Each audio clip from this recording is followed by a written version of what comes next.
She gave birth in chains and was auctioned off minutes later with her newborn still crying in her arms.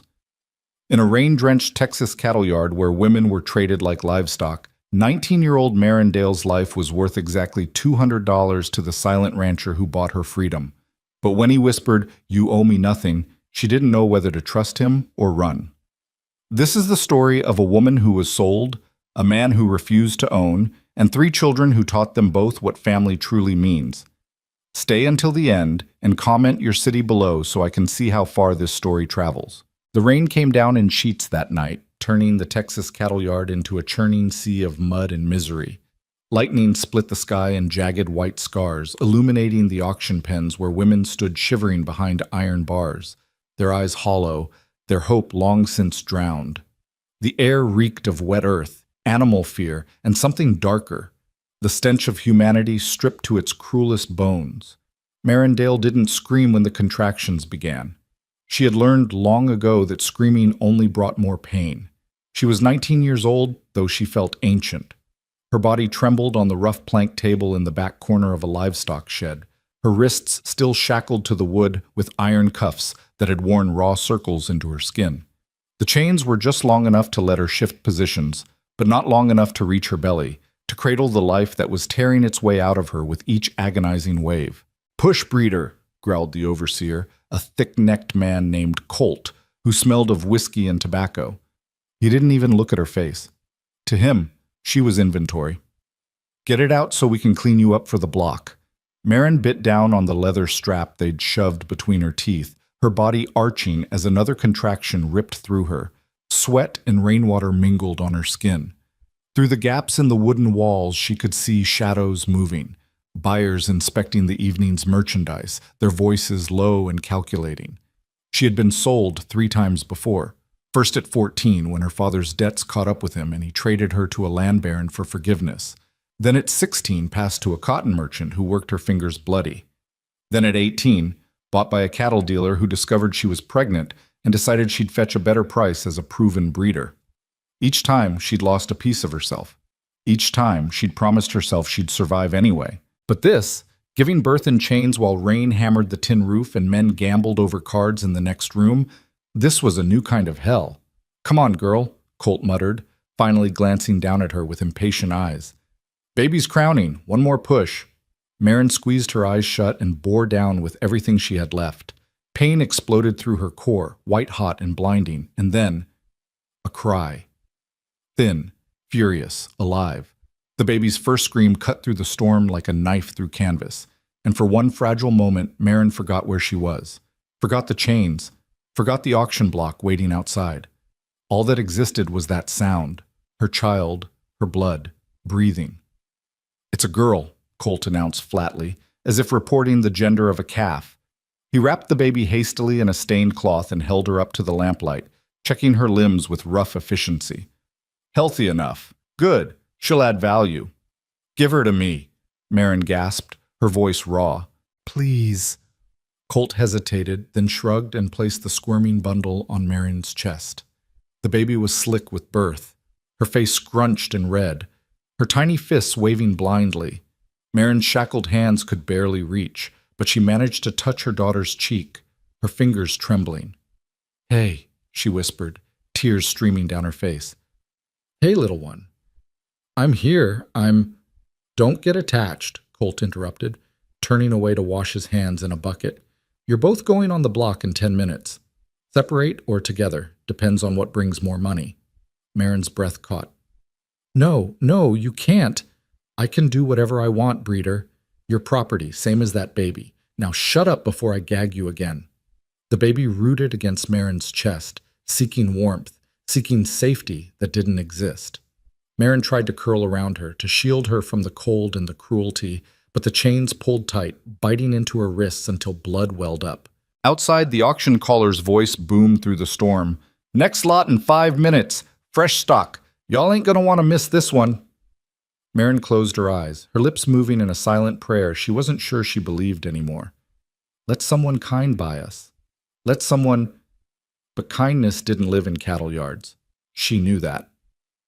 They dragged her to the auction block at midnight, still bleeding, her legs barely able to hold her weight. Colt unlocked one wrist from the table only to rechain both hands in front of her, then hauled her upright with a bruising grip on her arm. "Move," he ordered. Marin stumbled forward, clutching her baby to her chest with shackled hands. The rain had eased to a drizzle, but the mud was ankle-deep, sucking at her bare feet with each step. The auction yard was lit by torches that sputtered and smoked in the damp air, casting dancing shadows over the crowd of men gathered below the raised platform. 50, maybe 60 buyers, most of them drunk, all of them predatory. They laughed and elbowed each other as Marin was shoved up the wooden steps onto the block. The torchlight hit her full in the face, blinding her for a moment, and she swayed. "Steady, breeder," Colt hissed in her ear. "Smile. You want a good price, don't you?" She didn't answer, couldn't.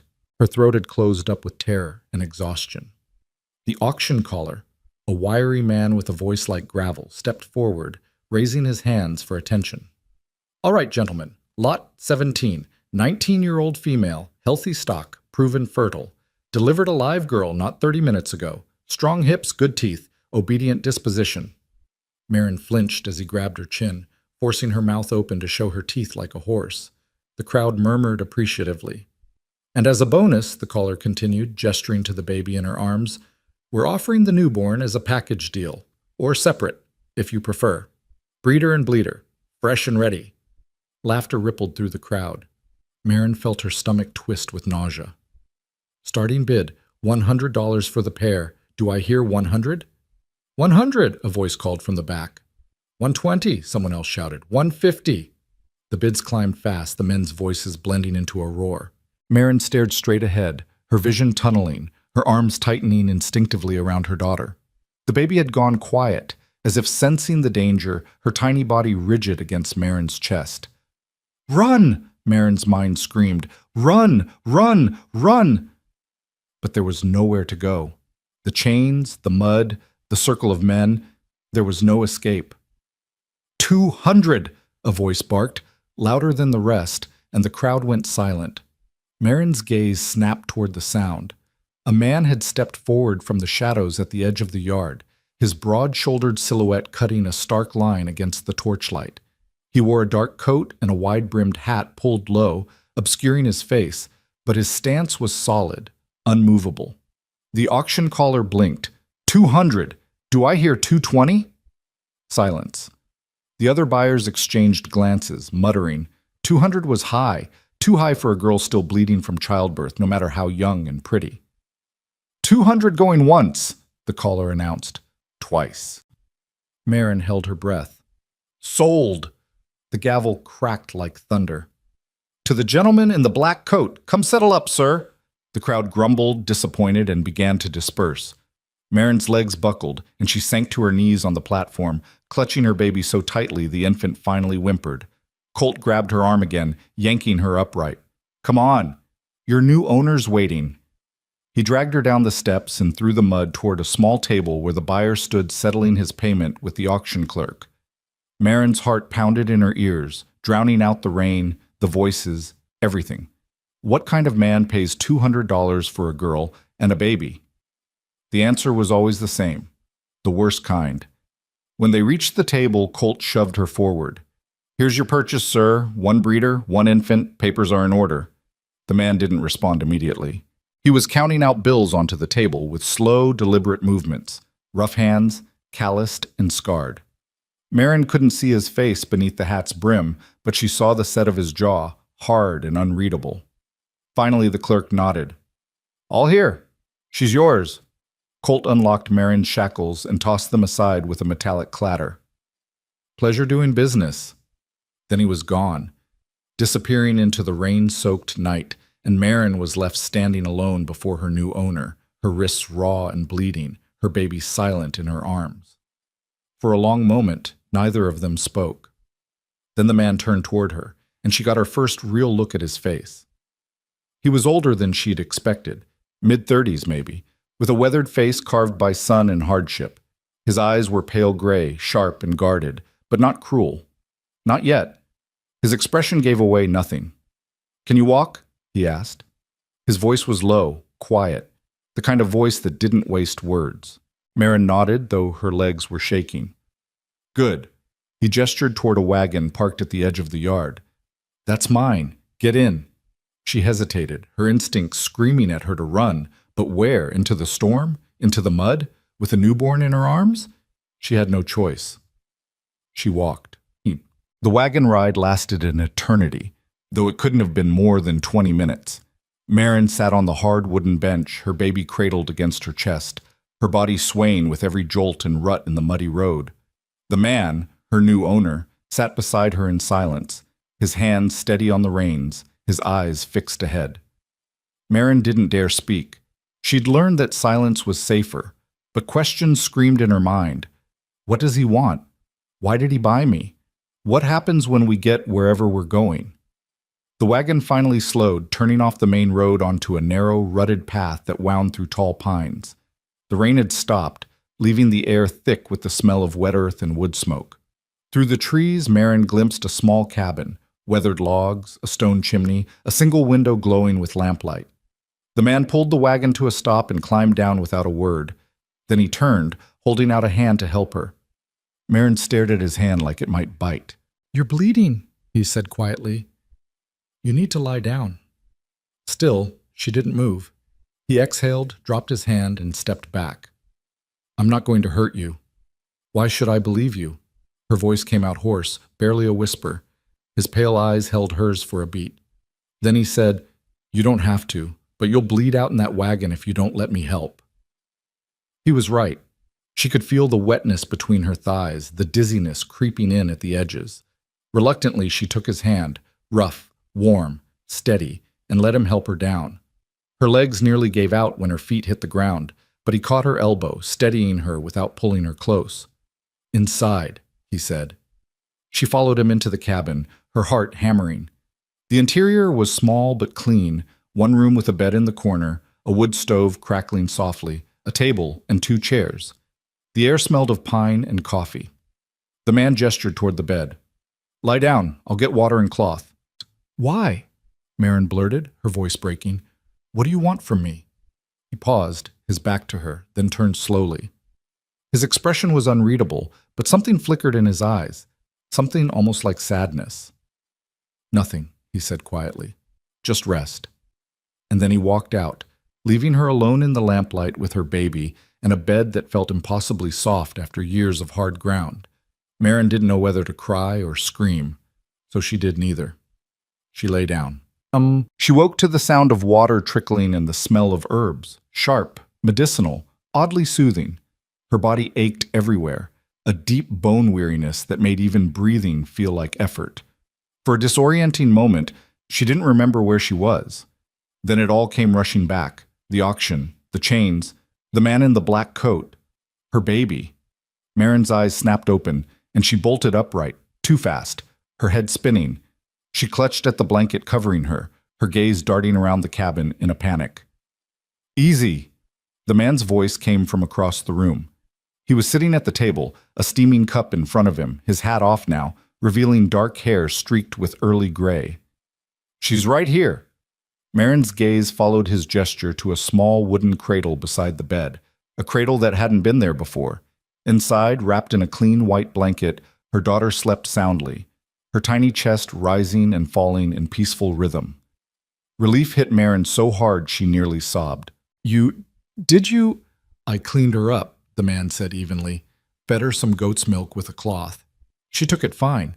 You've been asleep for 4 hours." Marin's throat tightened. She looked down at herself and realized she was wearing a clean nightgown, rough cotton, oversized but clean. Her wounds had been bandaged. The blood was gone. "Who are you?" she whispered. The man took a slow sip of his coffee, considering the question. Finally, he said, "Hale Murdoch. I own a ranch about 10 miles north of here. I raise cattle, keep to myself, don't bother nobody." "Why did you buy me?" "Because nobody else should have." Marin blinked, thrown by the bluntness of the answer. "That's not... What do you mean?" Hale set his cup down and leaned back in his chair, his pale eyes steady on hers. "I've seen that auction yard before. I know what happens to the women who get sold there. Figured you deserved better. You don't even know me." "Don't need to." He stood, crossing to the stove to pour more coffee. You want some? It's strong, but it'll help. Marin didn't answer. Her mind was spinning, trying to make sense of this, of him. Men didn't just help. Men took. Men used. Men broke. That's all she'd ever known. Hale poured a second cup anyway and set it on the small table beside the bed. Drink it or don't. Either way, you need to eat something. I'll make bread and eggs. He moved to the stove, pulling out a cast iron skillet, and started cracking eggs with an efficiency that spoke of long practice. Marin watched him warily, her hands trembling as she picked up the coffee cup. It was bitter, scalding hot, and the best thing she'd tasted in months. I don't understand, she said finally, her voice breaking. Why are you being kind to me? Hale didn't look up from the skillet. Ain't kindness. It's just human. Most humans aren't. I know. He flipped the eggs with a practiced flick of his wrist. Doesn't mean I have to be like them. Marin's hands tightened around the cup. She wanted to believe him. God, she wanted to believe him so badly it hurt. But belief was dangerous. Belief got you hurt. What happens now? She asked quietly. Hale slid the eggs onto a plate, added a thick slice of bread, and brought it over to her. Now you eat. Then you rest. Then when you're strong enough, we'll figure out what comes next. And if I want to leave? He met her eyes without flinching. Then I'll take you wherever you want to go. Marin stared at him, searching for the lie, the trap, the cruelty, hiding beneath the calm. But all she saw was a tired man with scars on his hands and shadows in his eyes. Someone who understood pain because he'd lived it. Why? She whispered. Hale was silent for a long moment. Then he said, Because I had a sister once. She got sold when I was too young to stop it. I never saw her again. His jaw tightened. I can't save her, but I can save you. Ooh. Marin's breath hitched. Tears burned her eyes, and she looked away, blinking hard. Eat, Hale said quietly, turning back to the stove. Your baby needs you strong. So Marin ate, and for the first time in 5 years, she didn't taste fear with every bite. The days that followed blurred together in a haze of healing and caution. Hale gave Marin the bed. He slept on a bedroll by the stove.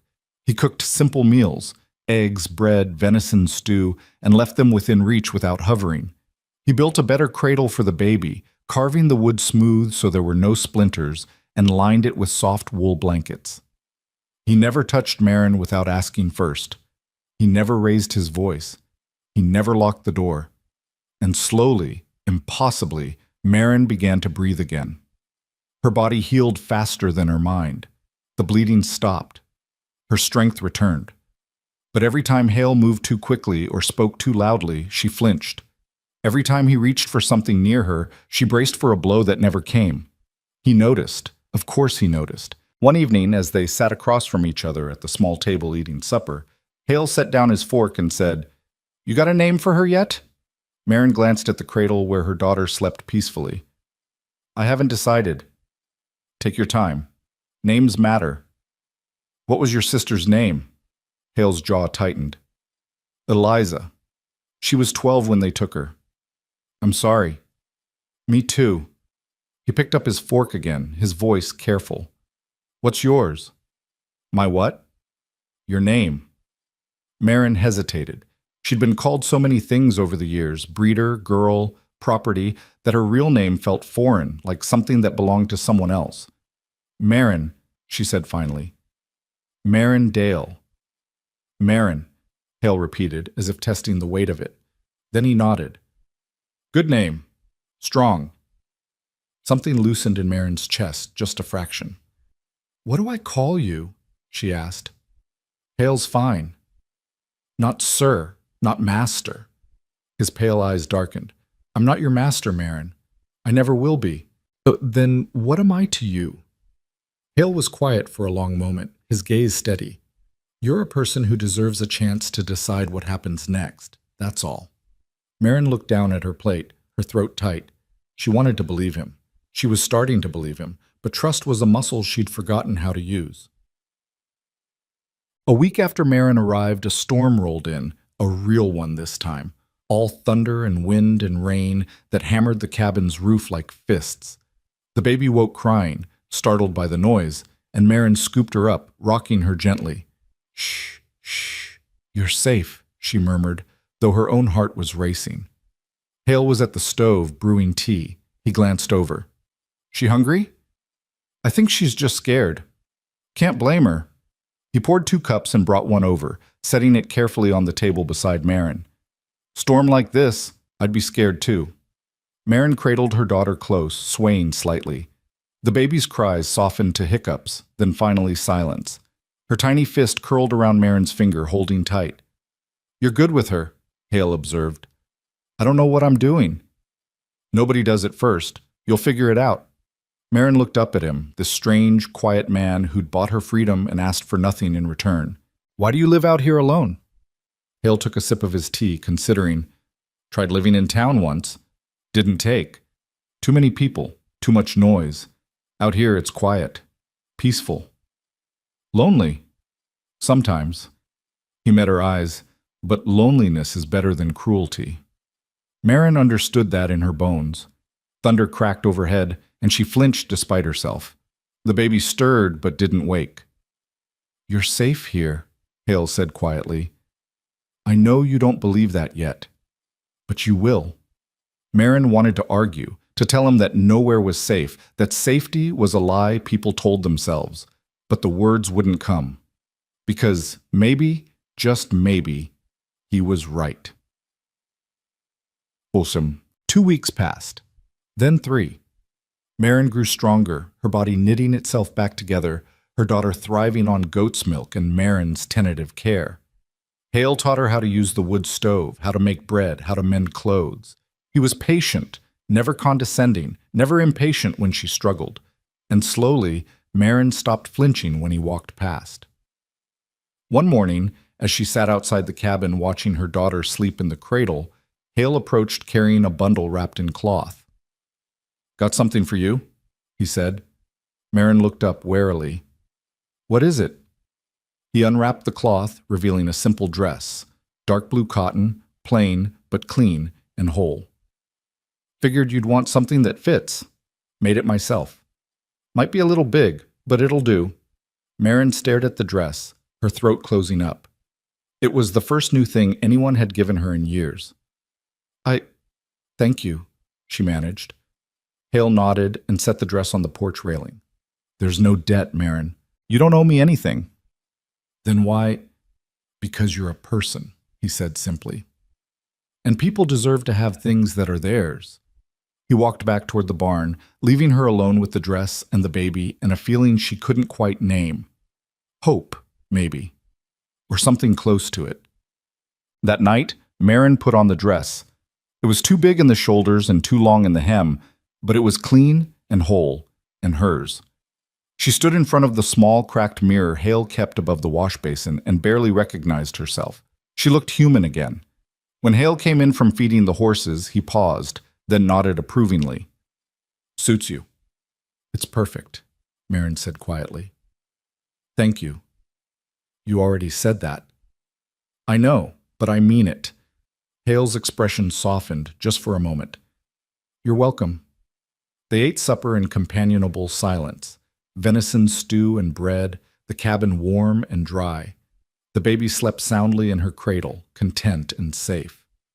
For the first time in 5 years, Marin felt something other than fear settle in her chest. She felt home. And it terrified her, because homes could be taken away. Safety could be shattered.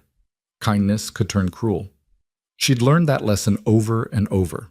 But as she glanced at Hale across the table, this quiet, damaged man who'd bought her freedom and asked for nothing, she thought, maybe not this time.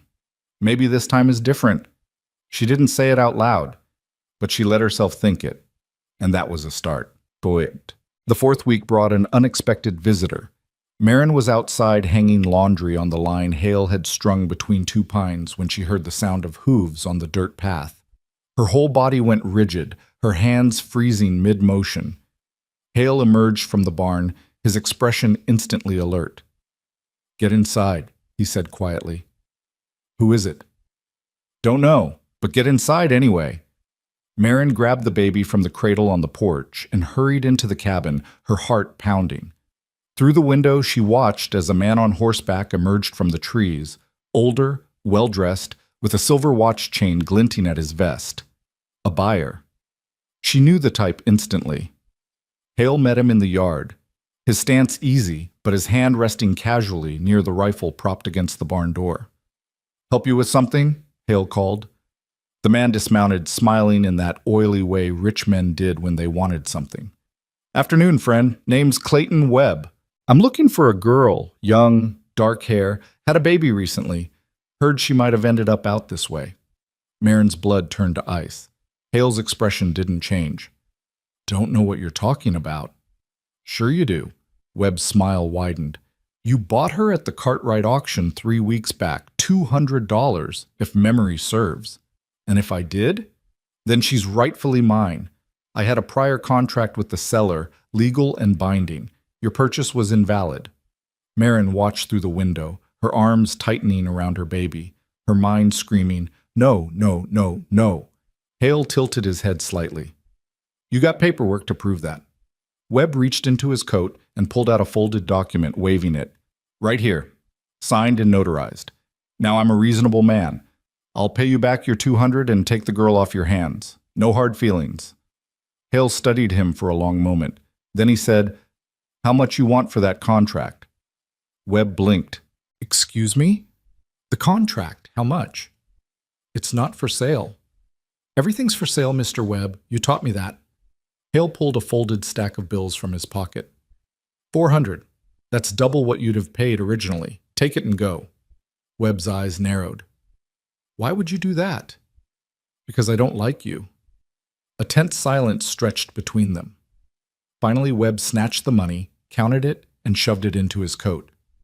"You're a fool, Murdoch. That girl's nothing but trouble." "Then you should be glad to be rid of her."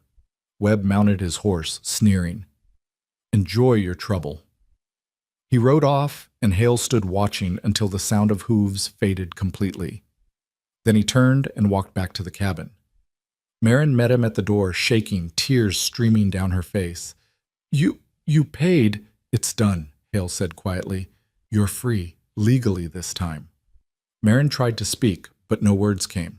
Instead, she collapsed forward, and Hale caught her gently, carefully, holding her as she finally broke. "You're safe," he murmured into her hair. "I promise, you're safe." And for the first time, Marin believed him. Marin cried until she had nothing left, her body shaking against Hale's chest, while he held her with steady, careful hands. When the sobs finally subsided into shuddering breaths, she pulled back, wiping her face with trembling fingers. "I'm sorry," she whispered hoarsely. "I didn't mean to." "Don't apologize for being human," Hale said quietly. He stepped back, giving her space, his pale eyes soft. "You've earned the right to fall apart." Marin clutched her baby closer, the infant still sleeping peacefully, despite the storm of emotion swirling around her. $400, that's more than most people see in a year. It's just money. It's not just anything. She looked up at him, her vision still blurred with tears. "Why would you do that for me?"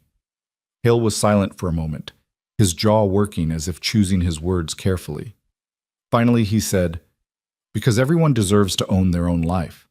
And because I meant what I said, you don't owe me anything. Not gratitude, not loyalty, not a damn thing. You're free, Marin, truly free." The word felt foreign on her tongue, like a language she'd forgotten how to speak. Free. She'd heard it before, dreamed of it in the dark hours before dawn, but never believed she'd actually taste it. "What do I do now?" The question came out small, lost. "Whatever you want." Hale moved to the stove, pouring water into the kettle. "You can stay here as long as you need, or I can take you to town, help you find work, find a place of your own. Your choice." "I don't know how to choose." "Then don't. Not yet. Just rest. The rest will come." Marin sank into the chair by the table, exhaustion washing over her in waves. The baby stirred in her arms, making soft mewling sounds, and Marin automatically began to rock her, the motion as natural as breathing now. "What if more men come?" she asked quietly. "What if someone else has a contract, or a claim, or—" Then I'll handle it. Hale's voice was firm, certain. I'll handle all of it. You just focus on healing. Healing. Such a simple word for such an impossible task. But as Marin sat in the warm cabin, listening to the kettle begin to whistle and her daughter's soft breathing, she thought maybe, just maybe, it wasn't completely impossible after all. The days that followed felt suspended somehow, caught between the terror of what had been and the uncertainty of what could be. Marin moved through them carefully, testing the boundaries of her new reality like someone walking on ice, waiting for it to crack beneath her feet. But it held. Hale went about his work with quiet efficiency, tending the cattle, mending fences, chopping wood, never demanding anything of her, never expecting her to perform or please or prove her worth. Sometimes he'd come back in the evening with wildflowers tucked into his shirt pocket and set them in a jar on the table without comment. Sometimes he'd carve small wooden animals by the fire while she nursed the baby, his knife moving with practiced ease, shavings curling onto the floor. You never talk about yourself, Marin observed one evening, watching his hands work. About your life before. Hale didn't look up from the piece of wood taking shape in his palm, a small horse, delicate and perfect. Not much to tell. That's not true. Everyone has a story. Some stories aren't worth repeating. He blew sawdust from the carving, examining it critically. What do you want to know? Marin considered. Why ranching? Why out here alone? My father was a rancher, taught me the trade before he died. As for alone, he paused, his jaw tightening. I was married once. She died giving birth. Baby didn't make it either. The words hung in the air, heavy and sharp. Marin's breath caught. Hale, I'm so... It was 8 years ago. He set down the carving and finally met her eyes. I buried them both under the oak tree out back. Tried to keep going, but the house felt too empty, too full of ghosts. So I sold it, bought this land, built this cabin. Started over. I'm sorry, Marin whispered. Me too. He picked up the wooden horse again, running his thumb over its smooth surface. But pain doesn't kill you. It just changes you. You learn to carry it. Marin understood that more than he knew. Is that why you bought me? Because of her? Partly. Hale turned the carving over in his hands, but mostly because I've seen too much suffering in this world. Figured I could prevent a little more of it, even if it was just for one person. You did more than prevent it. You gave me hope. Hale's expression softened. Then I'm glad. He stood, crossing to the cradle where the baby slept, and placed the carved horse on the blanket beside her. For when she's older, Marin's throat tightened. You're too good. I'm not good. I'm just tired of being cruel. That night, after Hale had settled into his bedroll by the stove, Marin lay awake staring at the ceiling, her daughter warm against her side. She thought about Hale's words, about his wife and baby buried under the oak tree, about the way he'd carved that tiny horse with such tender care. He was broken too, just in different ways, and somehow that made her feel less alone. 3 weeks after Clayton Webb's visit, Marin woke to the sound of crying, but not her baby's. The sound was coming from outside, thin and desperate and wrong. She bolted upright, her heart hammering, and looked toward Hale's bedroll. Empty. Dawn light filtered through the window, painting everything gray. The crying came again, closer now. Marin wrapped herself in a shawl and moved to the door, opening it cautiously. The morning air was crisp, smelling of pine and dew. At first she saw nothing unusual, just the yard, the barn, the trees beyond. Then she spotted it. A small figure huddled on the porch steps, shaking violently. A child. A little girl, no more than 3 years old, dressed in a filthy, torn dress, her dark hair matted with dirt and leaves. She was crying so hard she was nearly choking on the sobs. Oh my God! Marin rushed forward, dropping to her knees beside the child. Sweetheart, what happened? Where did you come from? The little girl looked up with huge, terrified brown eyes, her face streaked with tears and grime. She didn't answer, just kept crying, her small body trembling. Marin reached for her, and the child flinched violently, scrambling backward. It's okay, Marin said softly, keeping her hands visible, her voice gentle. I'm not going to hurt you. You're safe now.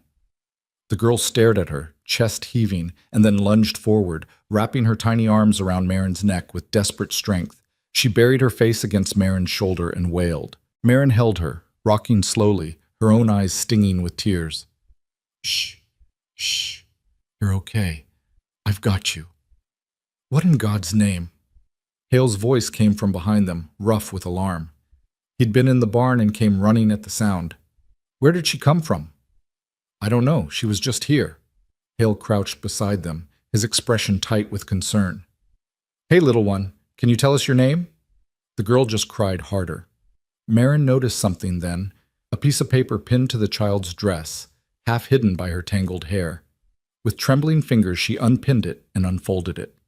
The note was brief, scrawled in barely legible handwriting. Her name is Wren. I can't keep her. Please take care of her. I'm sorry. No signature, no explanation, just those few desperate words. Jesus, Hale muttered, reading over Marin's shoulder. Someone just left her here. Like garbage, Marin whispered, anger and heartbreak warring in her chest. Like she was nothing. We need to get her inside, check her for injuries. Marin stood carefully, lifting the little girl with her. Wren clung to her like a drowning person to driftwood, her cries softening to hiccuping whimpers. Inside the cabin, Marin sat in the chair by the table, keeping Wren in her lap while Hale brought warm water and cloth. Let me see you, sweetheart, Marin said gently, trying to ease the child back to look at her. I need to make sure you're not hurt. Wren resisted at first, then slowly allowed Marin to examine her. She was painfully thin, her ribs visible beneath the tattered dress, her skin marked with old bruises in various stages of healing. Her feet were bare and cut, as if she'd walked a long distance over rough ground. She's malnourished, Marin said, her voice shaking, and someone's been hurting her. Hale's jaw clenched so tight, Marin heard his teeth grind. I'll ride into town, ask around, see if anyone knows. No. The word came out harder than Marin intended. Don't. Marin, we have to eat. We have to what?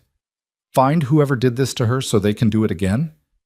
Marin looked down at Wren, who had gone very still and quiet in her arms, watching them with those huge, haunted eyes. She's terrified, Hale. She's been abandoned and abused and left to die.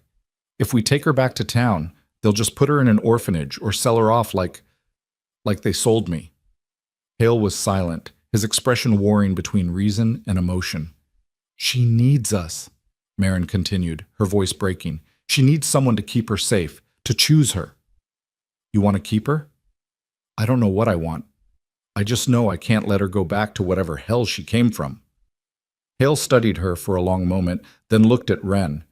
The little girl stared back at him, her expression wary but not quite as terrified as before.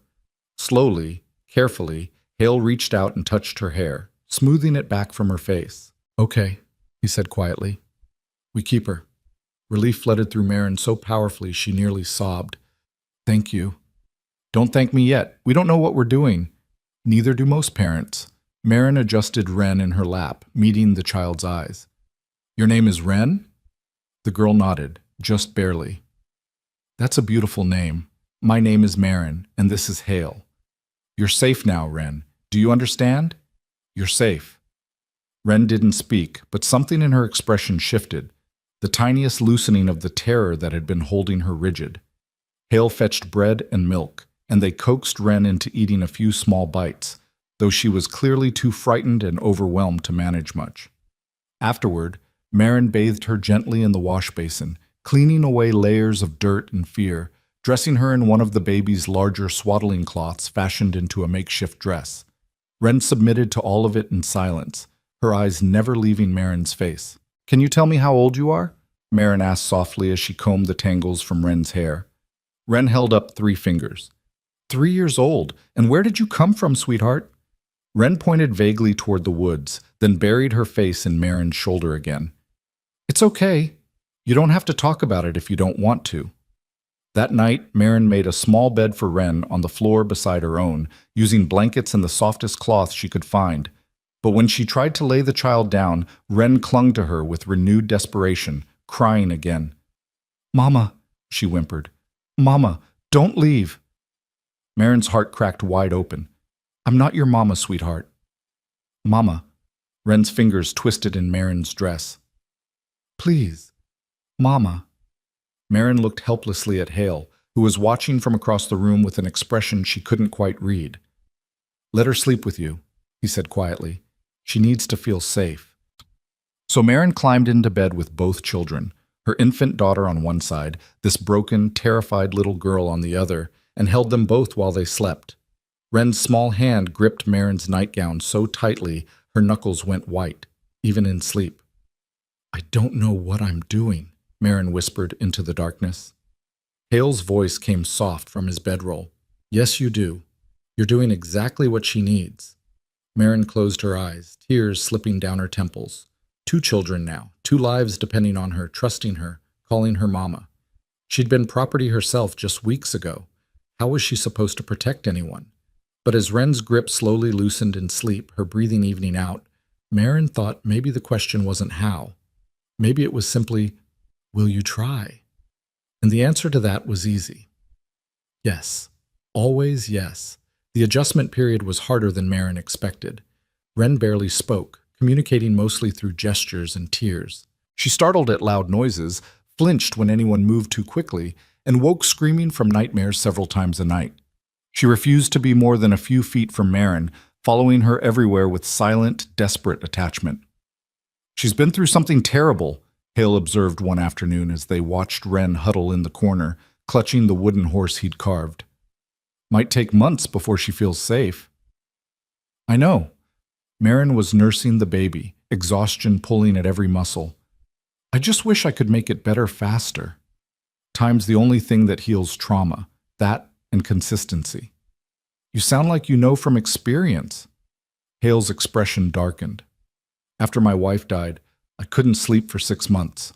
Every time I closed my eyes, I heard her screaming. Took a long time to learn how to live with it. How did you? Kept getting up every morning, kept doing the work. Eventually the weight got lighter. He glanced at Wren. She'll get there. Just have to keep showing up. Showing up. That at least Marin knew how to do. She began establishing routines, small predictable rhythms that Wren could rely on. Breakfast at dawn. A walk around the property mid-morning. Quiet time in the afternoon while the baby napped. Supper at sunset. Stories by firelight before bed. Nothing complicated, but consistent. Slowly, impossibly slowly, Wren began to thaw. The first time she smiled, a tiny, tentative thing directed at Hale when he showed her how to feed the chickens, Marin nearly cried with relief. The first time she spoke a full sentence, "Can I hold the baby?" Marin actually did cry. You're doing good, Hale told her that night after both children were asleep. She's starting to trust you. I'm terrified I'll do something wrong. Say something that reminds her of whatever happened before. You will. Everyone does. But that's not what matters. What matters is that you keep trying anyway. Marin looked at him across the dim cabin. This man who'd become her anchor without ever asking to be. Why are you so patient with all of this? With me. With them. Because I know what it's like to be broken. Hale's voice was quiet, honest. And I know how rare it is to find someone who doesn't demand you be whole right away. Is that what I am to you? Broken? No? He met her eyes steadily. You're healing. There's a difference. The distinction felt important, though Marin couldn't quite articulate why. She nodded slowly, pulling her shawl tighter around her shoulders. Thank you. For everything. Don't. Hale held up a hand. We're past thank yous. We're just family now. That's all. Family.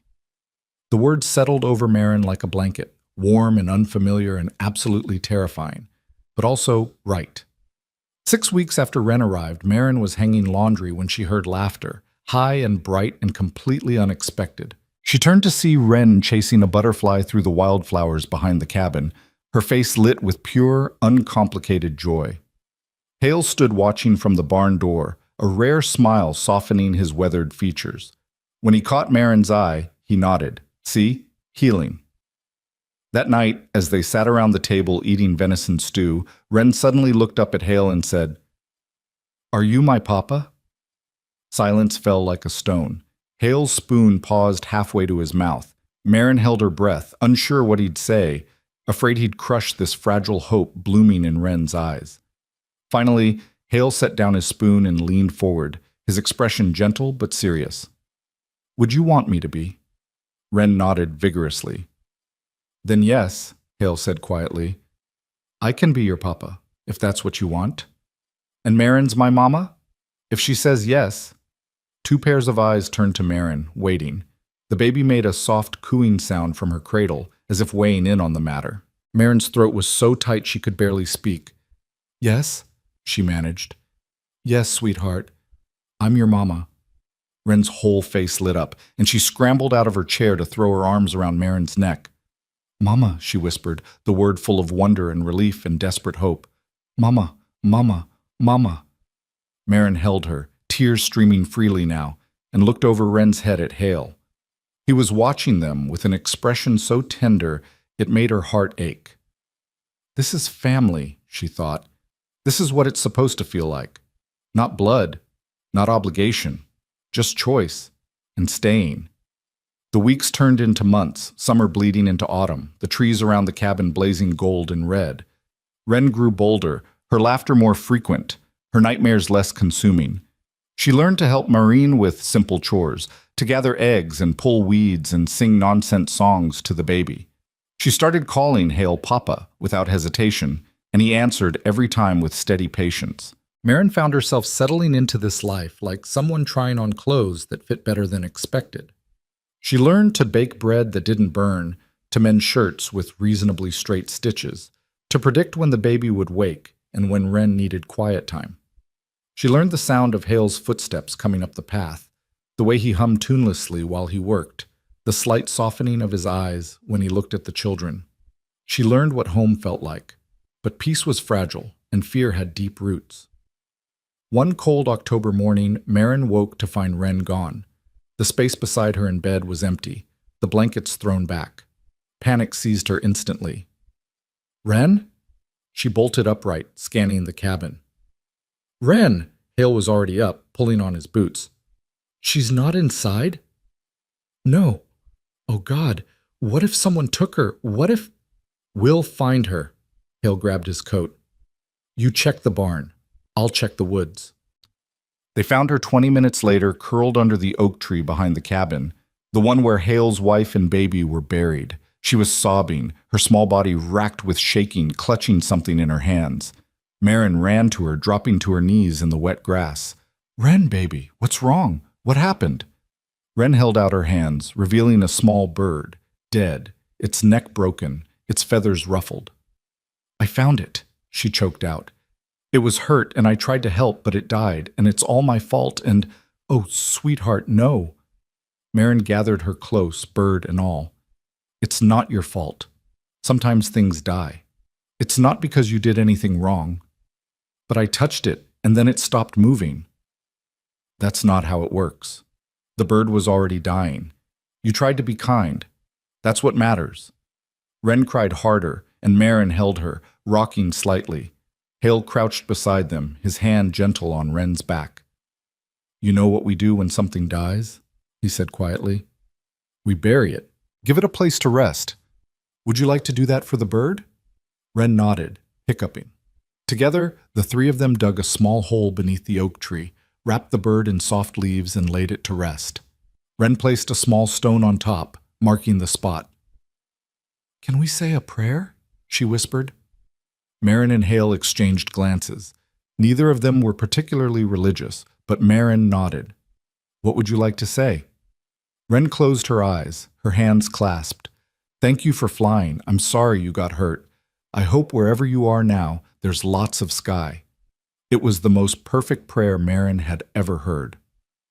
Afterward, as they walked back to the cabin, Wren slipped her hand into Hale's. Papa? Yeah, little one? Are you going to die? Hale stopped walking, his jaw tightening. He knelt down to Wren's level, meeting her eyes seriously. Someday, yes. Everyone does eventually, but not today. Not for a long, long time. Promise? I promise to do my best to stay. And Mama? And the baby? Same promise. He touched her cheek gently. We're not going anywhere, Wren. We're staying right here with you. Wren studied his face intently, as if memorizing it, then nodded. Okay, I'm staying too. Good, Hale said softly. That's real good. That afternoon, while the children napped, Marin sat on the porch steps staring at the mountains in the distance. Hale joined her, 2 cups of coffee in hand, and they sat in comfortable silence for a long time. She asked me if I'm staying, Marin said finally. A few days ago. She wanted to know if I'm going to leave like whoever left her. What did you tell her? That I'm staying, but I don't know if she believes me. Marin wrapped her hands around the warm cup. I don't know if I even believe me. Why wouldn't you? Because everything I've ever had gets taken away. The words came out flat, matter of fact. My father sold me. My owners traded me. My freedom was bought and sold 4 times before you. I've learned not to count on anything lasting. Hale was quiet for a moment, then said, I can't promise you nothing bad will ever happen again. Life doesn't work that way. But I can promise I'm not leaving, and I'm not selling, and this, he gestured to the cabin, the land, the life they'd built, is yours for as long as you want it. What if I break it? Marin's voice cracked. What if I'm not strong enough to… You are. Hale turned to face her fully. You've survived things that would have killed most people. You've taken 2 broken children and given them hope. You're the strongest person I know, Marin. You just don't see it yet. Tears burned her eyes, but she blinked them back. I'm scared. Me too. He smiled faintly. But we're scared together. That counts for something. Marin nodded, not trusting her voice, and they sat watching the sun sink lower, painting the sky gold and pink. Your daughter needs a name, Hale said after a while. She's 3 months old now. Marin had been avoiding this, afraid that naming her would make her too real, too precious, too easy to lose. But Hale was right. What would you name her? She asked. Not my place. She's yours. She's ours. The word felt bold, dangerous. All of this is ours, so help me. Hale considered. Something strong. Something that means hope. Marin thought about the baby's fierce grip, her healthy lungs, her relentless determination to live despite being born in chains. Dawn, she said finally, because she was born at the end of my darkest night. Dawn Dale. Hale tested the name. I like it. Dawn Murdoch, Marin corrected quietly, and watched surprise flicker across his face. You sure about that? We're family, aren't we? She should have your name too. Hale's throat worked, emotion crossing his features too fast to name. Finally he nodded. Dawn Murdoch it is. That night, Marin whispered the name to her daughter for the first time, and the baby cooed as if in approval. Wren, who had been listening from her spot on the floor, sat up. She has a name now? Yes, Dawn. That's pretty. Wren crawled over to peek into the cradle. Hi, Dawn. I'm your big sister. Dawn grabbed Wren's finger, holding tight, and Wren giggled with delight. Watching them, Marin felt something shift in her chest, a loosening of the fear that had lived there so long she'd forgotten it wasn't part of her. She glanced at Hale, who was watching the girls with an expression of fierce tenderness. Thank you, she said softly, for giving me this. I didn't give you anything. You made this yourself. We made it. Marin stood, crossing to where he sat. Together. Hale looked up at her, and for a long moment, something unspoken passed between them. Recognition, understanding, the acknowledgement of something growing that neither had named yet. Then Wren called out, Mama, Papa, come see, Dawn's smiling. And the moment passed, folded back into the ordinary rhythm of their extraordinary life. But it stayed with Marin as she settled the children for sleep, as she cleaned the supper dishes, as she finally lay down in the bed that no longer felt like someone else's. It stayed with her like a promise she was finally ready to believe. Maybe this time, home would last. The first snow came early that year, dusting the pine trees white and turning the world into something clean and quiet. Marin stood at the window watching Wren make footprints in the fresh powder, her laughter carrying clear through the cold air. Dawn was asleep in her cradle, finally, after a fussy morning that had left Marin exhausted and frayed.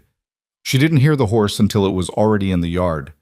Her whole body went rigid, that old familiar terror flooding her veins like ice water. Through the window, she saw a man dismounting, well-dressed, expensive coat, the kind of man who owned things and people with equal ease. "Hale!" Her voice came out sharp with panic. He was beside her in seconds, his hand going automatically to the rifle above the door. "Stay inside with the girls." "Who is it?" "Don't know yet." His jaw was set hard. "But I'll handle it." Marin watched as Hale stepped out onto the porch, the rifle held loose but ready. The stranger was older, maybe 50, with silver hair and a face that spoke of wealth and power. He smiled as Hale approached, but it was the smile of a predator. "Good morning," the man called out, his voice smooth as honey. "Beautiful day, isn't it?" "State your business," Hale said flatly. "My name is Frederick Ashton. I'm a businessman from Dallas. I've come about the girl." Marin's blood turned to ice. Her hand started shaking so badly she had to grip the windowsill. "What girl?" Hale's voice was deadly calm. "Don't play games, Mr. Murdoch. The one you purchased from the Cartwright auction. Marin Dale. I have a legal contract for her services, dated and notarized 3 months prior to your purchase." He pulled papers from his coat pocket. "Your transaction was invalid. She's rightfully mine." "We already went through this with Webb," Hale said. "I paid him off. She's free." "Webb didn't have the authority to sell that contract. He was merely a middleman. The actual contract belongs to me, and I'm here to collect my property." Hale's grip tightened on the rifle. "She's not property." "Legally, she is. And if you don't hand her over, I'll have the sheriff here by sundown." Ashton's smile widened. "You seem like a reasonable man, Mr. Murdoch. I'm prepared to compensate you for your trouble. $500. That's more than fair." Inside, Marin couldn't breathe. This couldn't be happening. Not again. Not when she'd finally found something that felt like safety, like home. She looked at Dawn sleeping peacefully, at Wren playing in the snow, and felt her world starting to crack apart. "How much?" Hale's voice cut through her panic. "I beg your pardon?"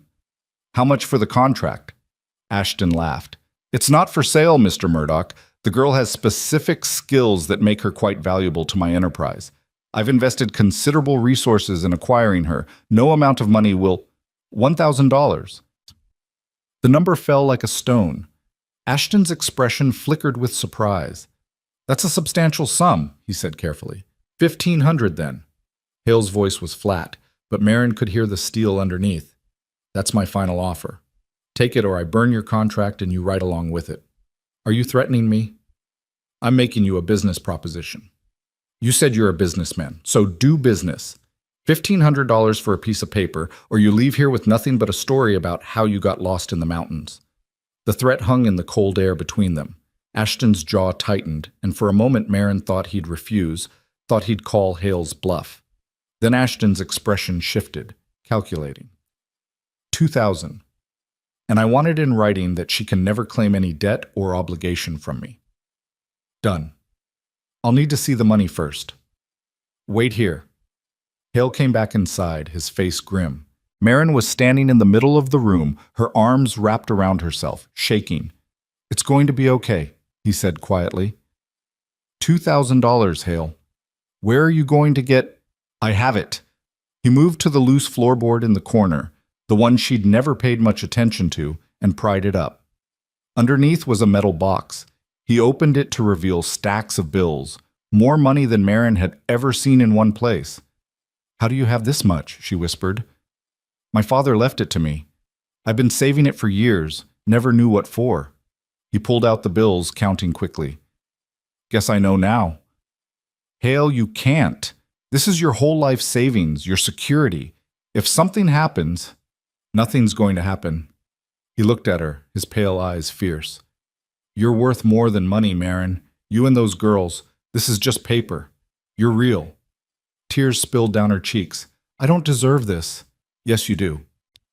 He moved to her, cupping her face gently with his free hand. "You deserve safety. You deserve freedom. You deserve a life where nobody owns you, and I'm going to make damn sure you get it." He kissed her forehead, brief and tender, then went back outside. Marin watched through the window as money changed hands, as papers were signed and torn up and thrown into the snow.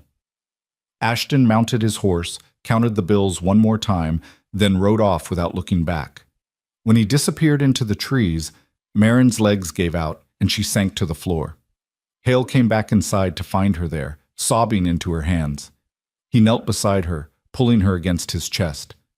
"It's over," he murmured. "He's gone. You're safe." "You gave up everything for me." "I gave up money. That's not everything." He held her tighter. "You're everything. You and Ren and Dawn. That's what matters." Marin cried until she had nothing left, her body shaking against his, and Hale held her through all of it, steady and solid and unbreakable. When the tears finally stopped, she pulled back to look at him.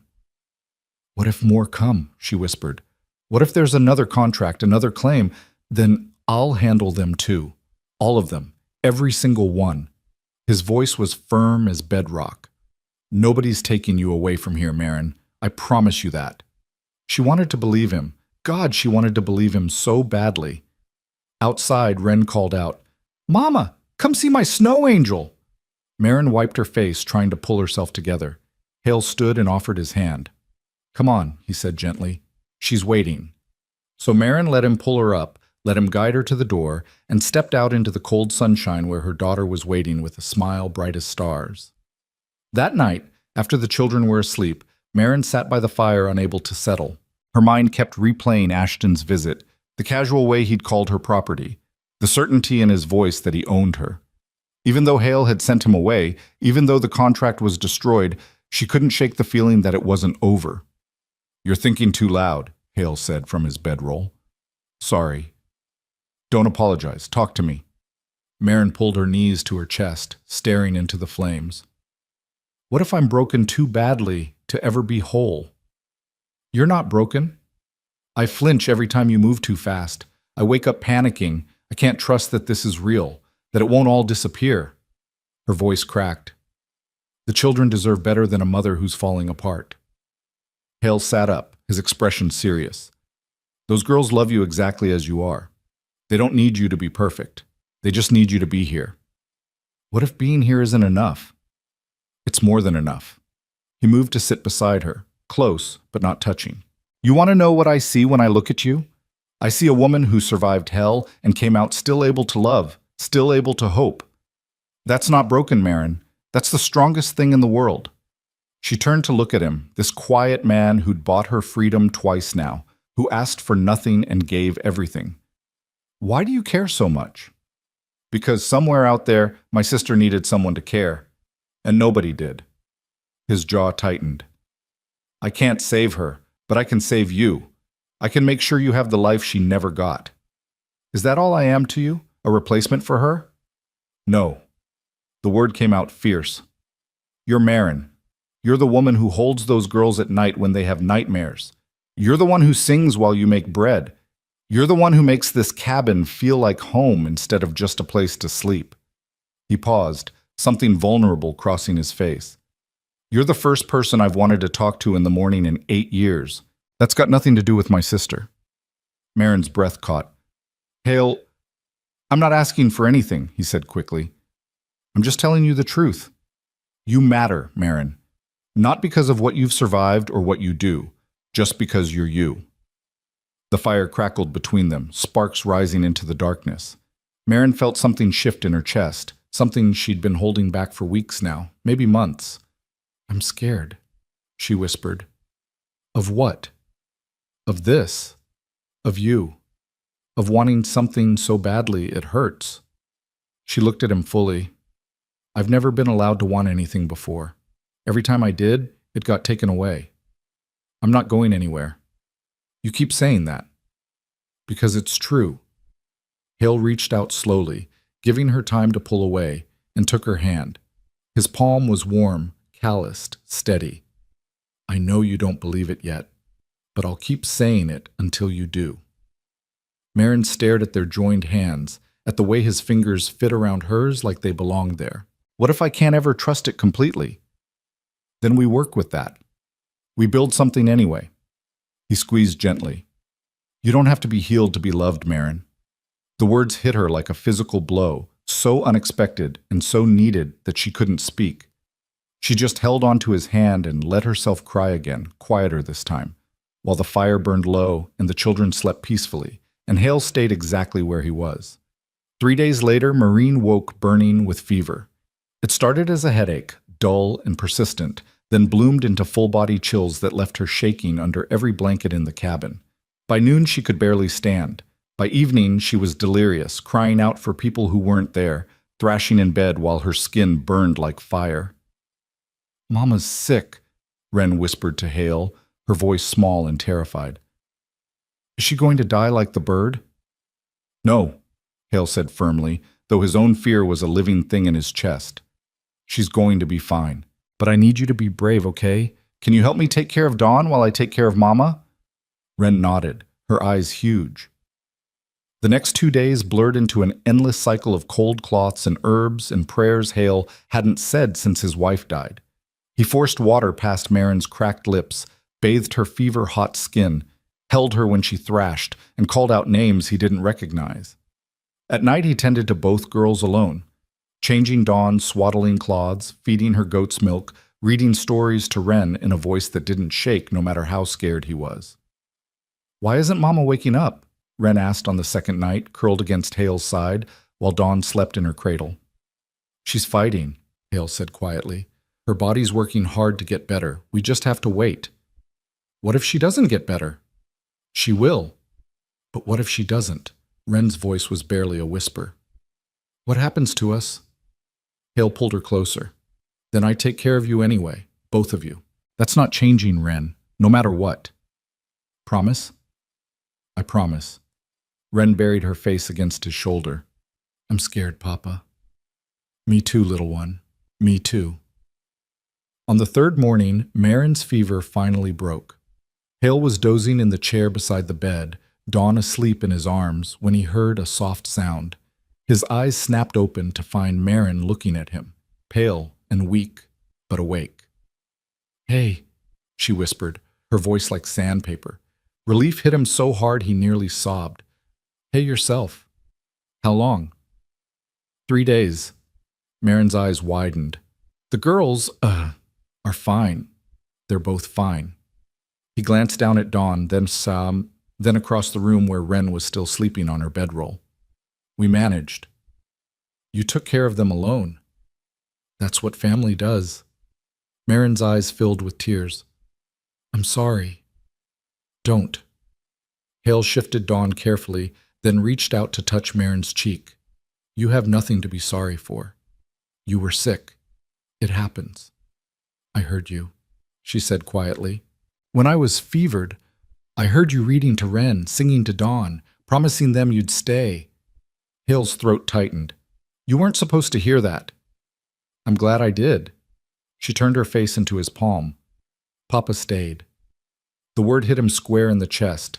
Wren's word for him, now Marin's too, and it meant more than he could articulate. "Yeah," he said roughly. Papa stayed. Behind them, Wren stirred and sat up, rubbing her eyes. When she saw Marin awake, her whole face lit up. "Mama!" She scrambled across the floor and climbed onto the bed, careful not to jostle. "You're awake! Papa said you would be, but I was scared you wouldn't, and I'm okay, sweetheart." Marin wrapped an arm around her, pulling her close. "I'm okay." Wren buried her face in Marin's shoulder, her small body shaking with relief. "Don't get sick again." "I'll try not to." Marin looked at Hale over Wren's head, her expression full of something he couldn't quite name. "We have a good papa, don't we?" Wren nodded vigorously. "The best papa." Hale had to look away, overwhelmed by the sudden rush of emotion. Dawn chose that moment to wake, making her hungry sounds, and he stood to fetch the goat's milk. "I can do it," Marin started to say, but Hale shook his head. "You rest. I've got her." He fed Dawn with practiced ease now, the movements automatic after 3 days of solo parenting. When he glanced back at the bed, he found Marin watching him with an expression so tender it made his chest ache. "What?" he asked. "Nothing, just thank you." "Stop thanking me." "I'll thank you if I want to." A small smile tugged at her lips, the first he'd seen in days.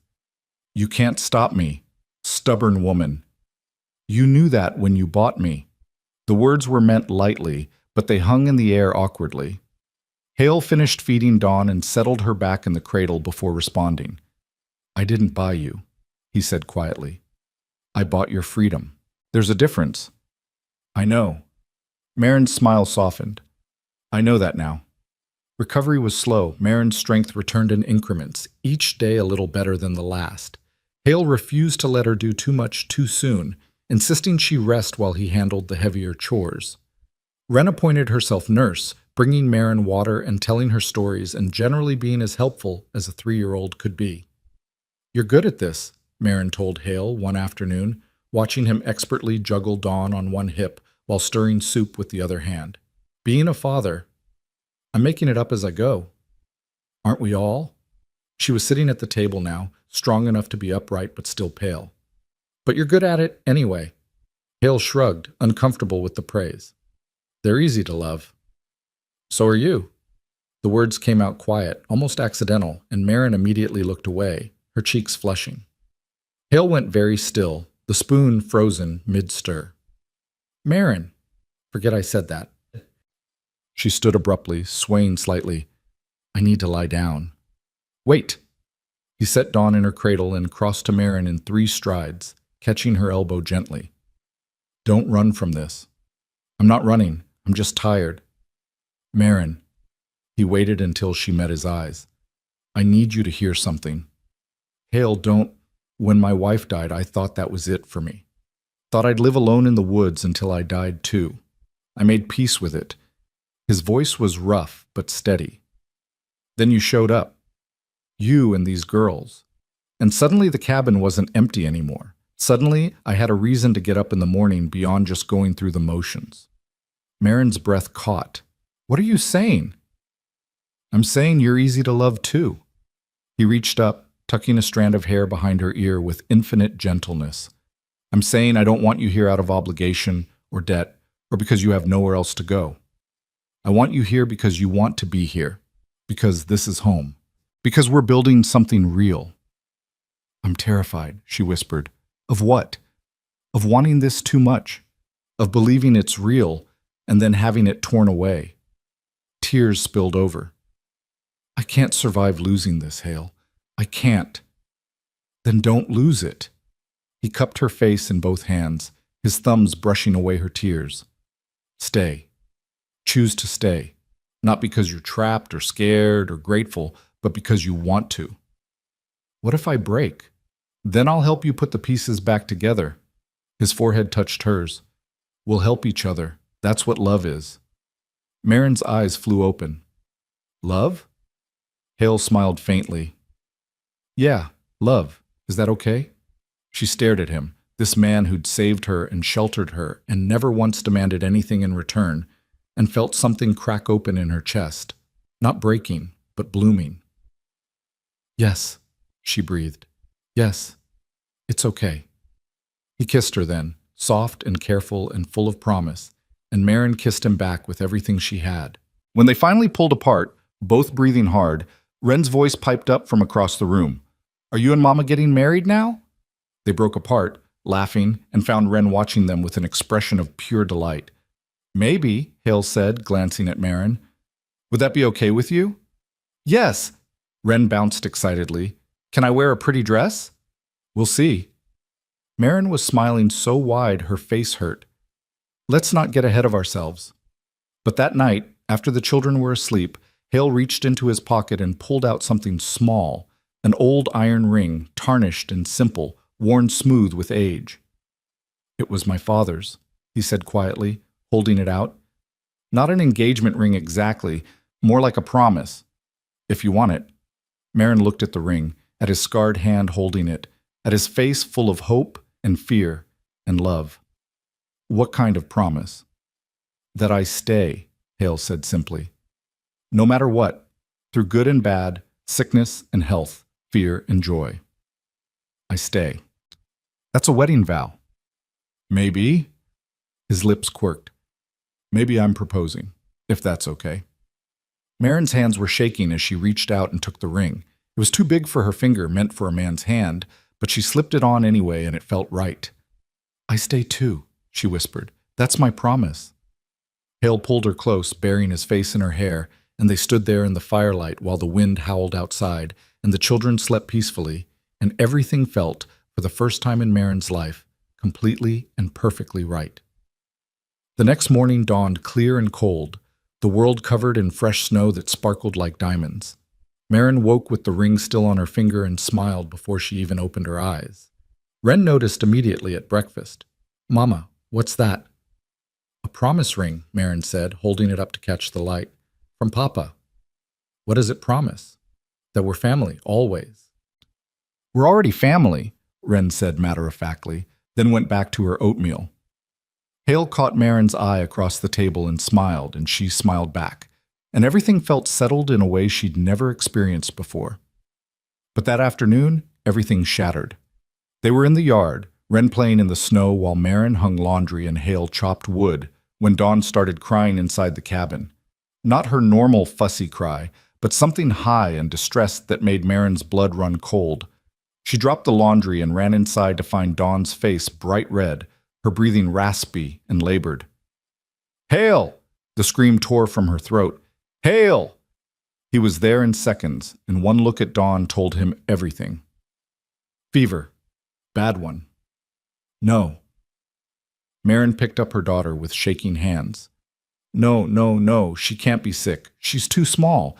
She's only 4 months old. Marin, breathe!" Hale was already moving, grabbing herbs and cloth. "We caught it early. We can fight this." But Dawn got worse fast, her little body burning hot, her cries weakening to whimpers that were somehow worse. Marin held her constantly, rocking and praying and begging God or fate or anyone who would listen to spare her baby. Wren watched from the corner, silent and terrified, holding the wooden horse Hale had carved. "Is Dawn going to die?" she finally whispered. "No," Marin said fiercely, though terror was clawing at her throat. "She's going to be fine." But as night fell and Dawn's breathing grew more labored, Marin wasn't sure she believed it anymore. She looked at Hale with desperate eyes. "I can't lose her," she choked out. "I can't." "You won't," Hale's voice was firm. "I won't let that happen." He stayed up all night with them, applying cool cloths, forcing drops of medicine past Dawn's lips, holding Marin when she broke down sobbing. Wren eventually fell asleep, curled against his side, exhausted from worry. "Papa?" she mumbled once in her sleep. "I'm here," Hale whispered, stroking her hair. "Papa's here." And he was.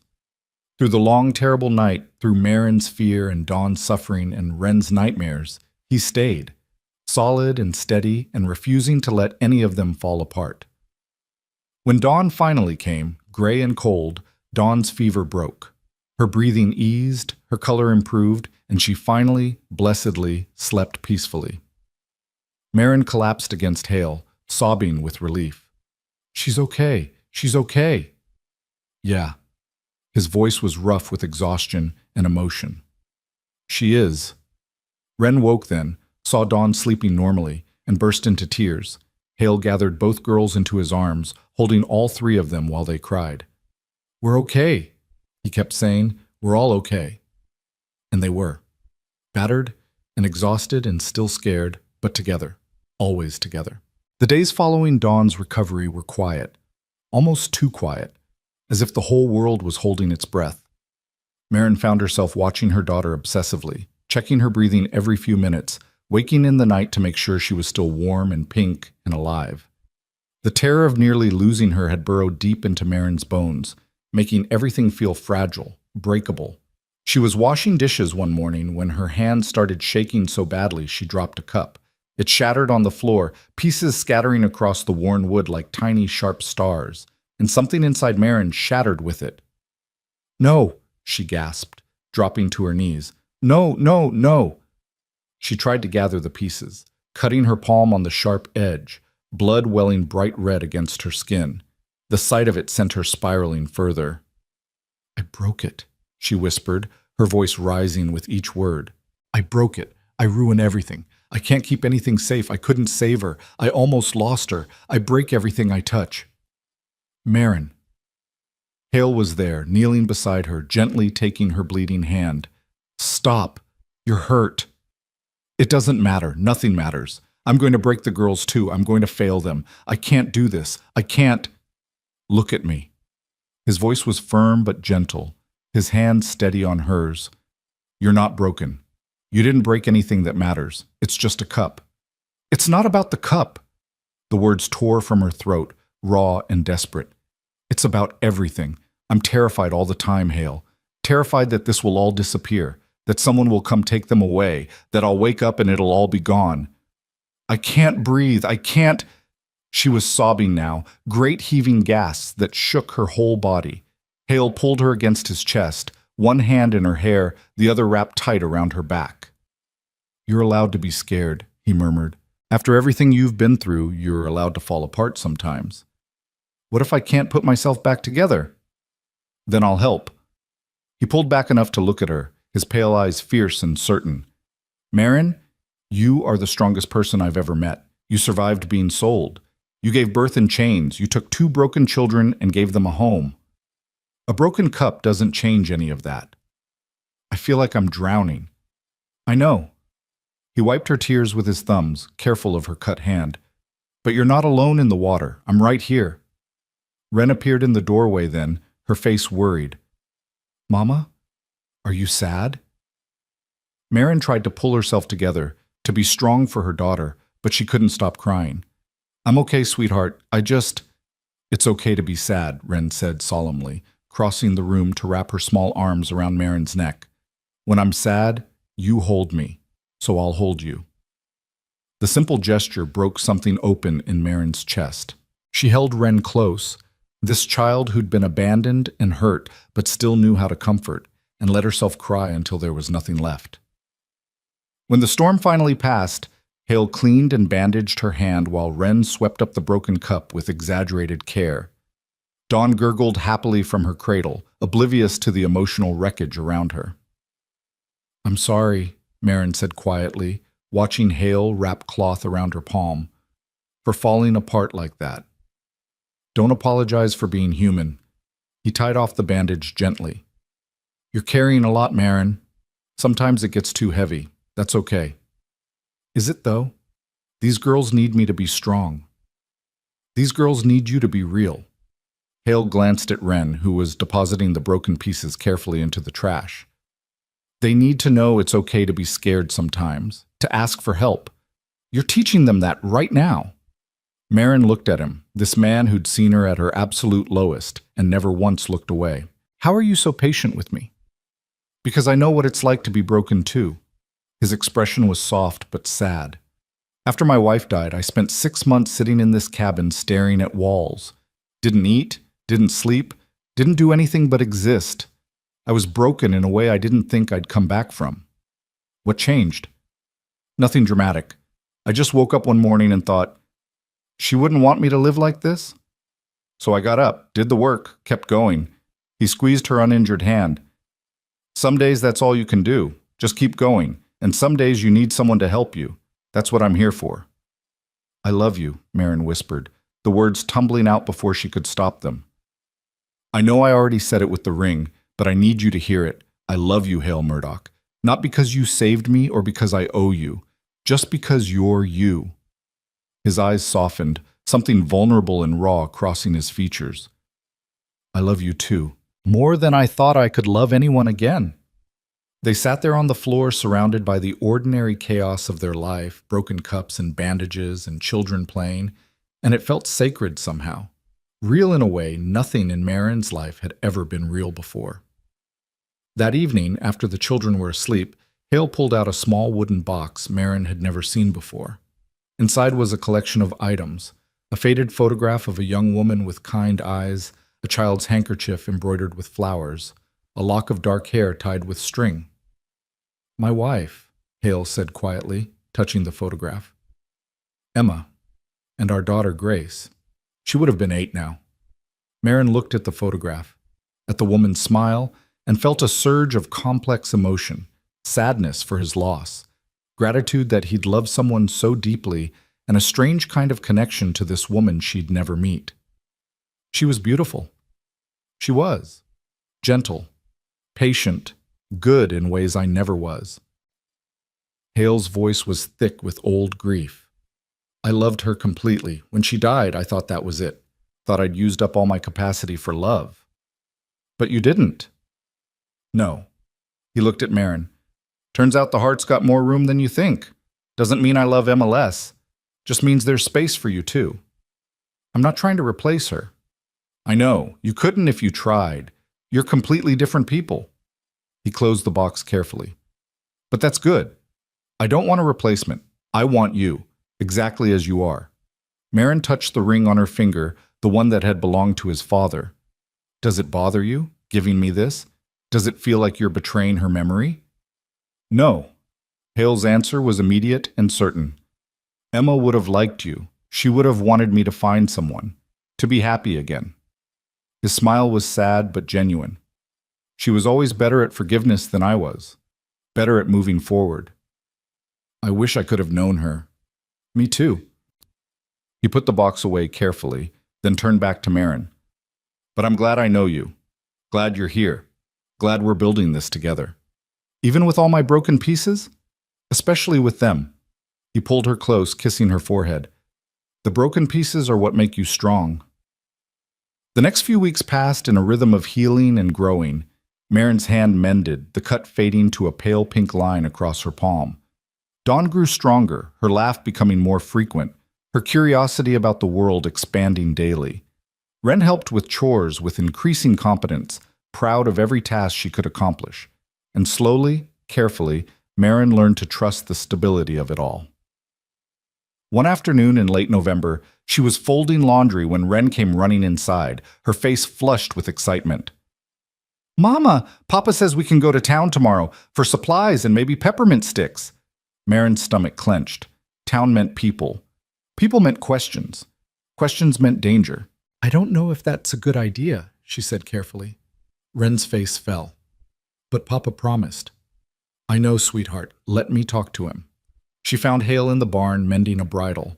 He looked up when she entered, immediately reading the tension in her posture. You don't want to go to town, he said flatly. It's not safe. Marin, we need supplies. Winter's coming and we're running low on flour, sugar, salt. Things I can't make or grow. Then you go. I'll stay here with the girls. For how long? His voice was gentle but firm. You can't hide forever. I'm not hiding. I'm being careful. You're being scared. He set down the bridle. And I understand why. But Marin, you're free now. Legally, completely free. You don't have to hide anymore. What if someone recognizes me? What if... Then I'll handle it. He crossed to her, taking her shoulders gently. I won't let anyone hurt you or take you. I promise you that. You can't promise that. Watch me. His jaw was set, his eyes fierce. You're my wife and everything but paperwork. Those girls are my daughters. Nobody touches my family. Nobody. The word wife sent a thrill through her, mixed with terror. Hale, come to town, he said quietly. Not because you have to, but because you deserve to walk freely, to buy peppermint sticks for your daughter, to live like a normal person instead of a fugitive. Marin wanted to argue, to list all the reasons it was dangerous, but she saw the logic in his words. More than that, she saw the hope in them, the belief that she could be more than her fear. Okay, she whispered. We'll go. Wren was overjoyed when she heard. She spent the evening planning what she'd look at in the general store, talking excitedly about town, even though she could barely remember ever being in one. Will there be other children? She asked at supper. Probably, Hale said. Can I play with them? We'll see. That night, Marin lay awake staring at the ceiling, her stomach in knots. Beside her, Wren and Dawn slept peacefully, trusting and safe. Across the room, Hale's steady breathing was a reassurance. Still awake? His voice came soft through the darkness. Can't sleep. Come here. Marin carefully extracted herself from between the girls and crossed to where Hale lay. He made room for her, pulling her against his chest, his arms solid around her. You're going to be fine, he murmured into her hair. How do you know? Because I won't let it be any other way. You can't control everything. No, but I can control how hard I fight for you. He kissed the top of her head. Sleep, Marin. I'll keep watch. And somehow, wrapped in his certainty, she finally did. The ride to town the next morning was beautiful, the landscape painted in autumn gold and evergreen. Wren sat between Marin and Hale on the wagon bench, pointing at everything. Hawks circling overhead, a deer watching from the tree line, frost sparkling on fence posts. Dawn was bundled against Marin's chest, sleeping peacefully despite the jostling. As they crested the final hill and the town came into view, Marin's anxiety spiked. It was small, maybe 24 buildings clustered around a main street, but it felt enormous, threatening. Easy, Hale murmured, sensing her tension. Just breathe. They pulled up in front of the general store, a weathered building with a painted sign and windows full of goods. Several other wagons were tied up outside, and Marin could hear voices inside, normal people doing normal things. Ready? Hale asked. Marin nodded, not trusting her voice. They went inside together, Wren holding Marin's hand, Dawn asleep in her arms. The store was warm and crowded, smelling of coffee and leather and sawdust. A few people glanced at them, but most were absorbed in their own business. The shopkeeper, a round man with kind eyes, smiled at them. Morning, Murdoch. Been a while. It has, Sam. Need to stock up for winter. Of course, of course. Sam's gaze moved to Marin and the children, curious but not unkind. And who's this lovely family? Marin's heart hammered. This was it. The moment someone would recognize her, would know. My wife, Marin, Hale said calmly, his hand warm on her lower back. And our daughters, Wren and Dawn. Wife, daughters, ours. The words settled over her like armor. Pleased to meet you, ma'am. Sam nodded respectfully. Beautiful children. Now, what can I get for you folks? And just like that, it was normal, safe, real. While Hale discussed supplies with Sam, Wren tugged on Marin's hand. Mama, can I look at the toys? Stay where I can see you, Marin said, her voice still tight. Wren wandered over to a shelf of carved animals and dolls, her eyes huge with wonder. Marin watched her, one hand on Dawn, the other ready to grab Wren and run if needed. She's a sweet girl, a woman's voice said beside her. Marin turned to find an older woman with silver hair and a warm smile examining fabric. Thank you, Marin managed. How old? 3. Almost 4. Lovely age. I remember when mine were that small. The woman sighed nostalgically. Cherish it. They grow so fast. It was such a normal conversation, such an ordinary exchange, and yet it made Marin want to cry with relief. I will, she said softly. When they left the store an hour later, supplies loaded in the wagon and Wren clutching a peppermint stick in each hand, Marin felt lighter than she had in months. Nothing terrible had happened. No one had recognized her. No one had tried to take her. She was just a woman with her family, buying supplies in town. Normal. Free. See, Hale said quietly as they drove home. You did it. I was terrified the entire time. I know, but you did it anyway. That's courage, Marin. She leaned against his shoulder, watching Wren happily suck on her peppermint stick, and felt something shift inside her, a loosening, a beginning of belief. Maybe, just maybe, she really was free. That night, after the children were asleep, Marin sat at the table writing. Hale had bought her a journal in town, simple leather-bound paper, and she was filling the first page with careful words. What are you writing? He asked, coming to sit beside her. Things I want to remember. She showed him the page, November 23rd. We went to town. Wren got peppermint sticks. Dawn slept through everything. I was scared, but Hale was right. I'm free now. I need to start believing it. That's good, Hale said softly. Keep writing. Mark the days you want to keep, not just the ones you survived. There's a difference? Yeah. Surviving is getting through. Keeping is choosing to hold on to the good parts. He touched her hand, the one with the bandaged palm. You deserve to keep things now. Marin looked at him, at the cabin around them, at the children sleeping peacefully. I think I'm starting to understand that. Good. He stood, offering his hand. Come to bed. Tomorrow we start preparing for winter, together. together. The word had become her favorite. She took his hand and let him lead her to bed, and for the first time since the auction yard, Maren fell asleep without nightmares.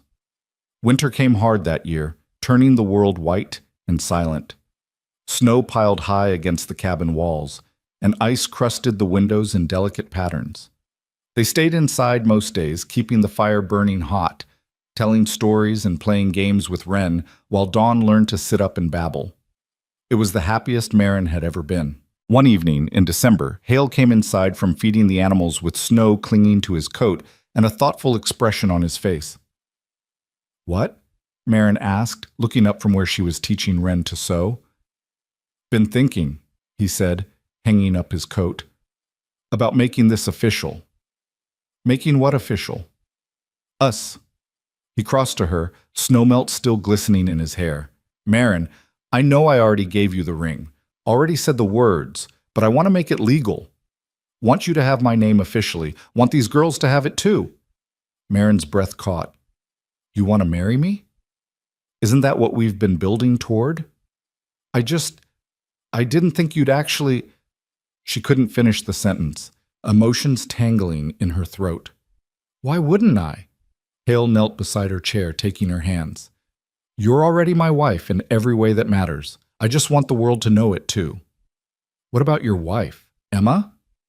"Emma's gone, and I loved her completely. But she's not coming back, and I can't spend the rest of my life mourning." His eyes were clear, certain. "I love you, Maren. I want to marry you, want to build a real future together. If you'll have me." Wren had stopped sewing to watch them, her eyes wide and delighted. Maren looked at this man who'd bought her freedom twice, who'd given her a home and children and hope, who'd loved her broken pieces without demanding she be whole. "Yes," she whispered. "Yes, I'll marry you." Wren squealed with excitement, and Dawn, startled by the noise, began to cry.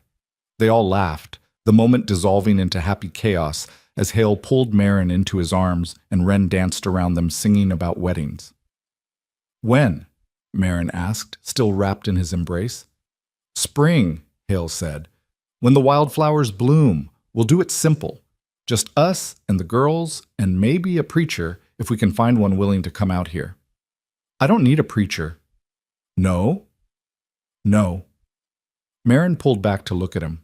"I just need you and these girls and a promise made in the open air where everyone can hear it.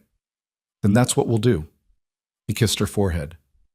"My wild, brave woman." "I'm not brave." "Yes, you are. You just don't see it yet."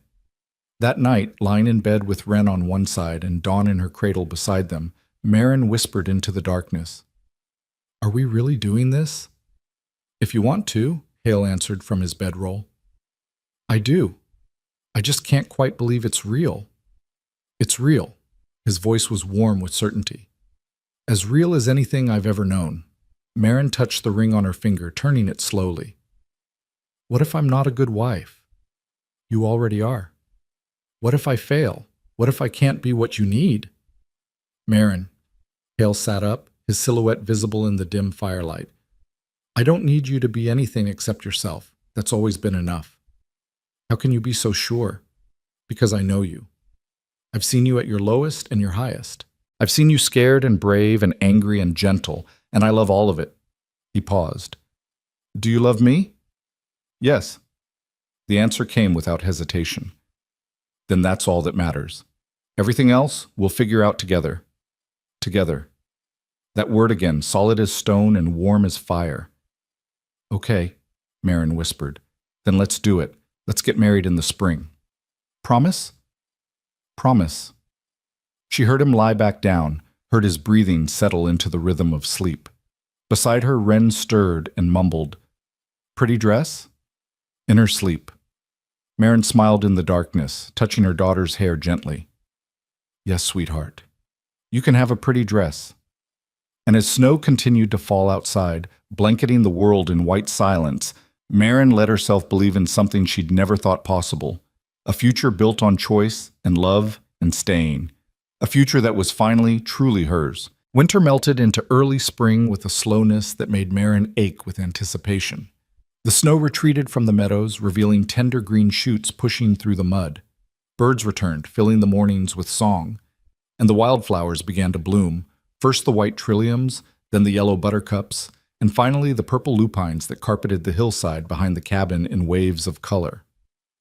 Marin stood at the window one April morning, watching the sunrise paint the mountains gold, and felt something she'd never experienced before: pure, uncomplicated happiness. Not the fragile kind that shattered at the first sign of trouble, but something deeper, rooted in the certainty that she was exactly where she belonged. "Mama, is today the wedding day?" Wren asked, appearing beside her with sleep-tousled hair. "Not yet, sweetheart. 2 more weeks." "That's forever," Wren groaned dramatically, making Marin smile. "It'll go fast. We still have lots to prepare." And they did. Hale had been working on building a small arbor from branches and wildflowers. Marin was sewing a simple dress for herself from fabric Hale had bought in town, pale blue cotton that reminded her of the sky on clear days.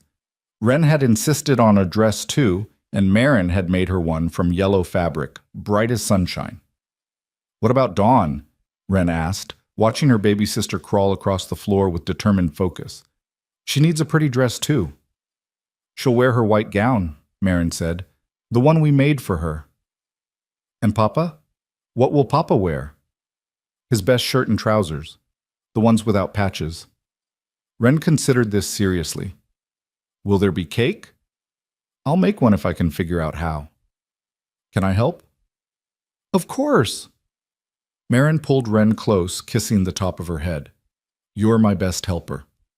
Later that morning, while Hale was out checking the fences and Wren was occupied with drawing pictures, Marin sat at the table with Dawn in her lap and opened her journal. She'd been writing in it regularly now, marking the good days, the hard days, the ordinary days that felt extraordinary, simply because they were hers to choose. The latest entry read, April 8th, the lupines are blooming. Wren is counting down days to the wedding. Dawn said, "Mama," this morning, her first word. Hale fixed the loose board on the porch and carved me a new spoon to replace the one that broke. Everything is so ordinary and so perfect, I keep waiting for it to shatter. But maybe it won't. Maybe this is just what life looks like when you're free. She was about to write more when she heard hoofbeats approaching. Her whole body tensed automatically, that old fear surging up despite months of safety. She stood, holding Dawn close, and moved to the window. A stranger was dismounting, young, maybe 25, wearing travel-stained clothes and leading a horse that looked exhausted. But what caught Marin's attention was the bundle in the man's arms, wrapped in a tattered blanket. A baby. He was carrying a baby. Hale appeared from around the barn, rifle in hand but not raised. Marin watched as they spoke, saw Hale's expression shift from wary to shocked to something softer. Then both men turned toward the cabin, and Hale gestured for her to come out. Marin's heart pounded as she stepped onto the porch, Wren peering out from behind her legs. "Marin," Hale said carefully, "this is Daniel. He's got a situation." The young man looked exhausted and desperate, his eyes red-rimmed. "I'm sorry to intrude, ma'am. I heard in town that you and Mr. Murdoch take in children who need homes. Is that true?" Marin blinked. I don't know where you heard that." "The shopkeeper, Sam. He said you had 2 little ones that weren't born to you, said you gave them a good home when nobody else would." "We have 2 daughters," Marin said carefully, "but we didn't take them in. They're ours." "That's what I mean." Daniel shifted the bundle in his arms and Marin caught a glimpse of a tiny face, sleeping peacefully. "This is my daughter, Ivy. She's 2 weeks old. Her mama died giving birth and I can't take care of her. I'm heading west to find work in the goldfields. No place for a baby. I was going to leave her at the church, but then I heard about you, and I thought, maybe." His voice broke. Marin saw the anguish in his face, the way his arms tightened protectively around the baby, even as he offered to give her up. "You want us to take your daughter?" she asked quietly. "I want her to live." Daniel's eyes filled with tears. "I want her to have a mama and a papa and a real home. I can't give her any of that, but you can." Marin looked at Hale, who was watching her with that steady, patient expression that meant he'd support whatever she decided. Then she looked at the baby, so small and new and already motherless. "Come inside," she said. "Let's talk." They sat at the table while Daniel told his story, how he'd met Ivy's mother in a traveling show, how they'd fallen in love and planned to marry, how she'd died screaming his name while their daughter took her first breath, how he'd spent 2 weeks trying to care for Ivy alone and failing miserably, barely keeping her fed, watching her grow weaker despite his best efforts. "I'm killing her with my ignorance," he said flatly, "and I love her too much to let that happen. So I'm asking you, begging you, to take her, to give her the life I can't." Maren felt tears on her cheeks. She understood his desperation, his heartbreak, his impossible choice. She looked down at Ivy, this tiny girl with dark hair and rosebud lips, and felt something shift in her chest. "Can I hold her?" she asked. Daniel handed Ivy over carefully, as if she might break. Maren cradled her, feeling the baby's warmth, her fragile weight, the way she instinctively turned toward Maren's chest, seeking milk and comfort. "Hey, little one," Maren whispered. "You've had a hard start, haven't you?" Ivy made a small sound, not quite a cry, and Maren felt her heart crack open.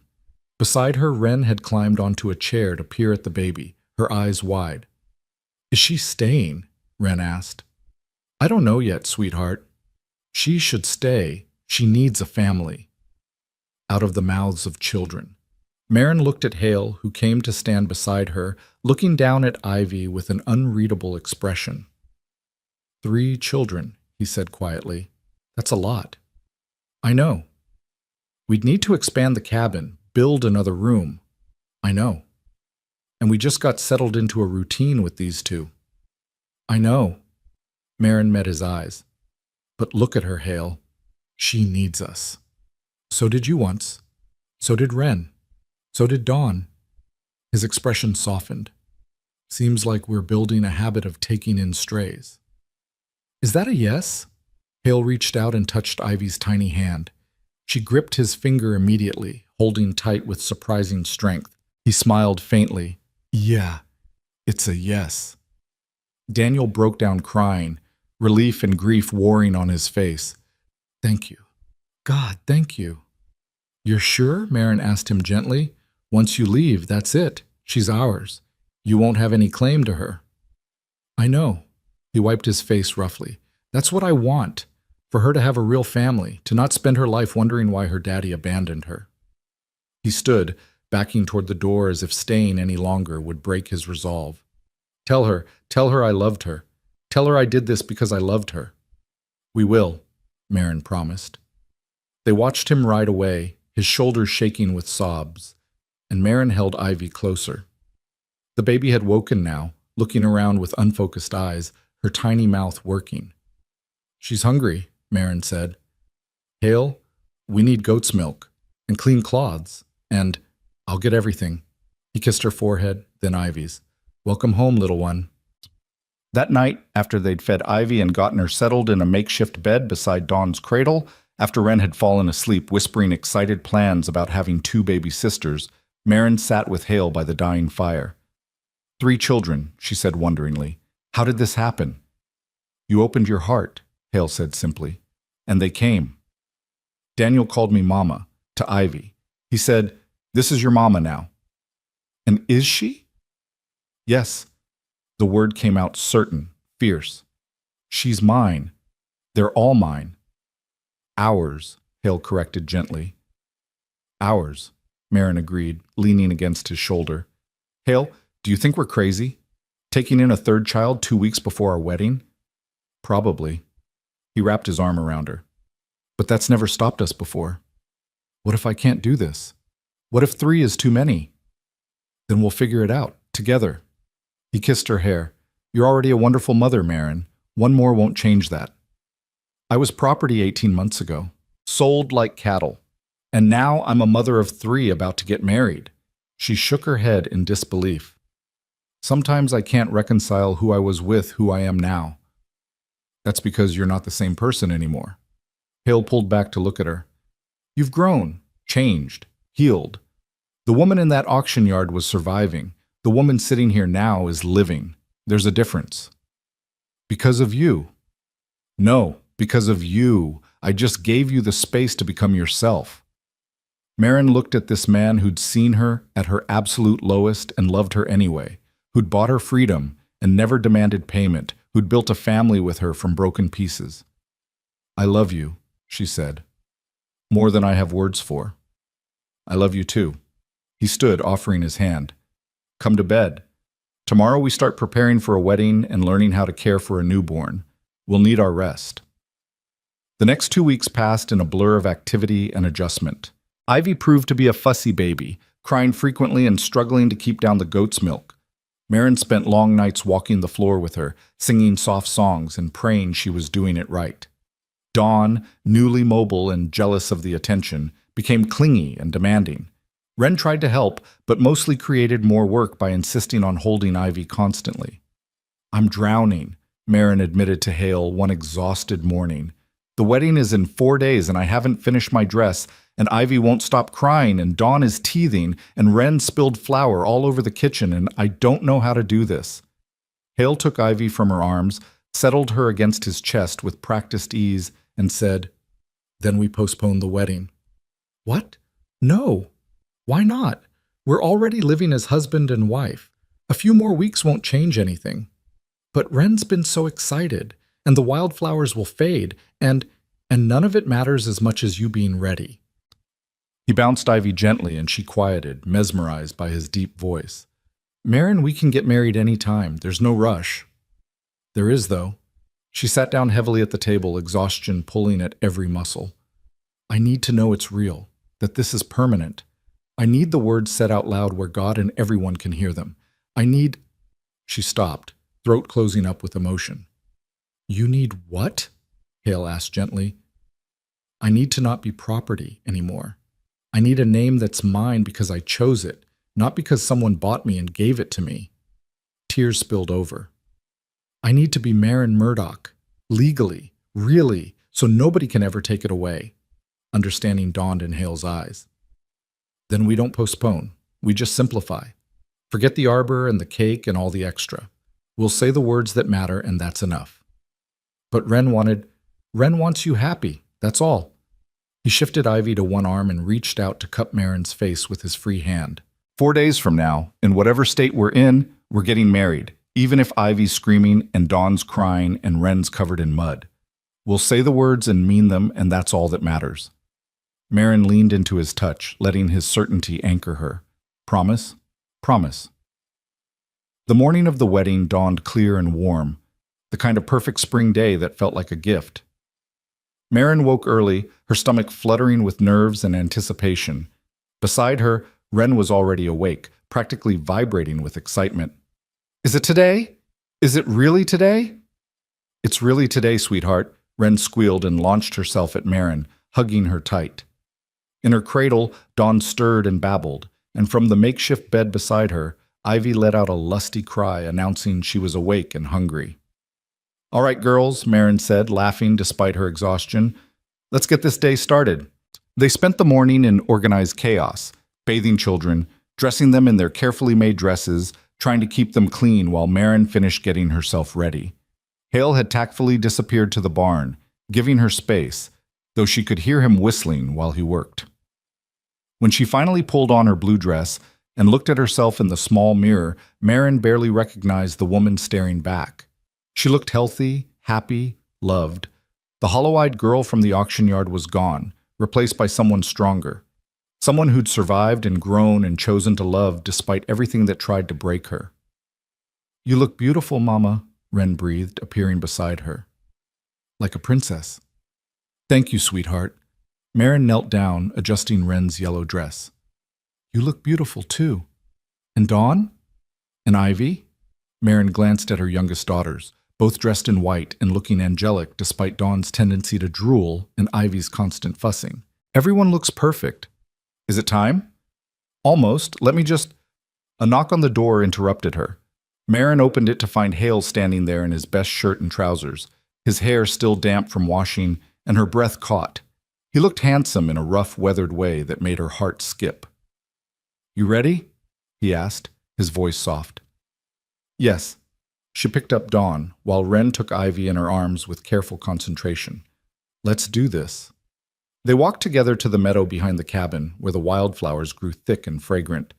Hale had managed to finish the arbor after all, a simple arch of woven branches decorated with lupines and buttercups that swayed gently in the breeze.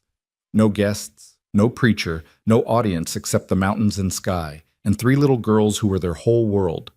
Hale took Marin's free hand, and they stood facing each other while Wren carefully set Ivy down on a blanket in the shade. I don't have fancy words, Hale started, his voice rough with emotion.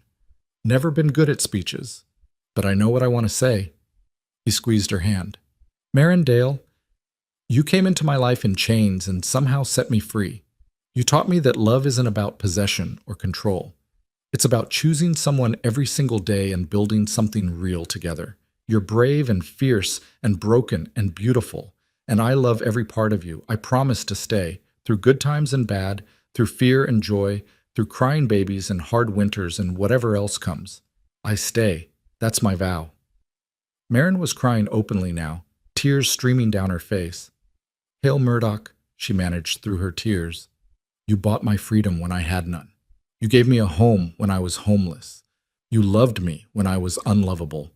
You taught me that I'm worth more than a price tag, more than what was done to me, more than my worst days. You gave me these beautiful girls and this life I never thought I deserved, and I promise to choose you back, every day, even when I'm scared, even when I'm broken. I promise to build this life with you and trust that it's real. I stay too. That's my vow. Hale pulled her close, and they kissed while Wren cheered and Dawn clapped her chubby hands, and Ivy, for once, stayed blessedly quiet.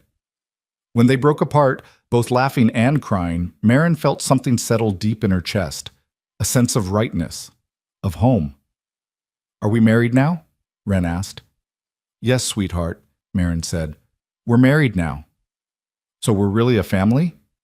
We've always been a family, Hale said, scooping Wren up with one arm while keeping the other around Marin. But now it's official. They spent the afternoon celebrating simply, eating the slightly lopsided cake Marin had managed to bake, picking wildflowers until their arms were full, lying in the meadow watching clouds drift by while the girls played around them. It was ordinary and extraordinary all at once, perfect in its imperfection. As the sun began to set, painting the sky in shades of gold and pink, they walked back to the cabin together. Wren skipped ahead, making up songs about weddings. Dawn dozed in Hale's arms. Ivy was quiet against Marin's chest, finally content. Happy? Hale asked quietly. More than I ever thought possible, Marin answered truthfully. You? Yeah. He smiled, that rare, soft smile she'd learned to treasure. Yeah, I am. That night, after the children were finally asleep and the cabin was quiet, Marin sat at the table with her journal while Hale banked the fire. She wrote, Today I married Hale Murdoch. I am Marin Murdoch now. Not by force, not by sale, but by choice. I have 3 daughters who call me Mama. I have a husband who loves my broken pieces. I have a home that's mine. I was once priced before I held my first child. Now I hold 3, never meant to be sold, only saved. This is my life, the one I chose, the one I'll keep choosing every single day. She was closing the journal when she heard a sound outside. Soft, almost imperceptible. A baby crying. Distant. Marin's heart stopped. She looked at Hale, who'd heard it too, his expression alert. They moved to the door together, opening it cautiously. On the porch, wrapped in a tattered shawl, was a newborn baby. A girl, maybe a few days old, with a note pinned to her blanket. Marin's hand shook as she picked up the baby, who immediately quieted in her arms. Hale unpinned the note and read it aloud by lamplight. Forgive me. I can't keep her. Please give her the love I can't. Her name should be Ivy. The note's wrong, Marin said immediately, looking down at the tiny face. Her name is Ivy, but we already have an Ivy. So we name her something else, Hale said practically.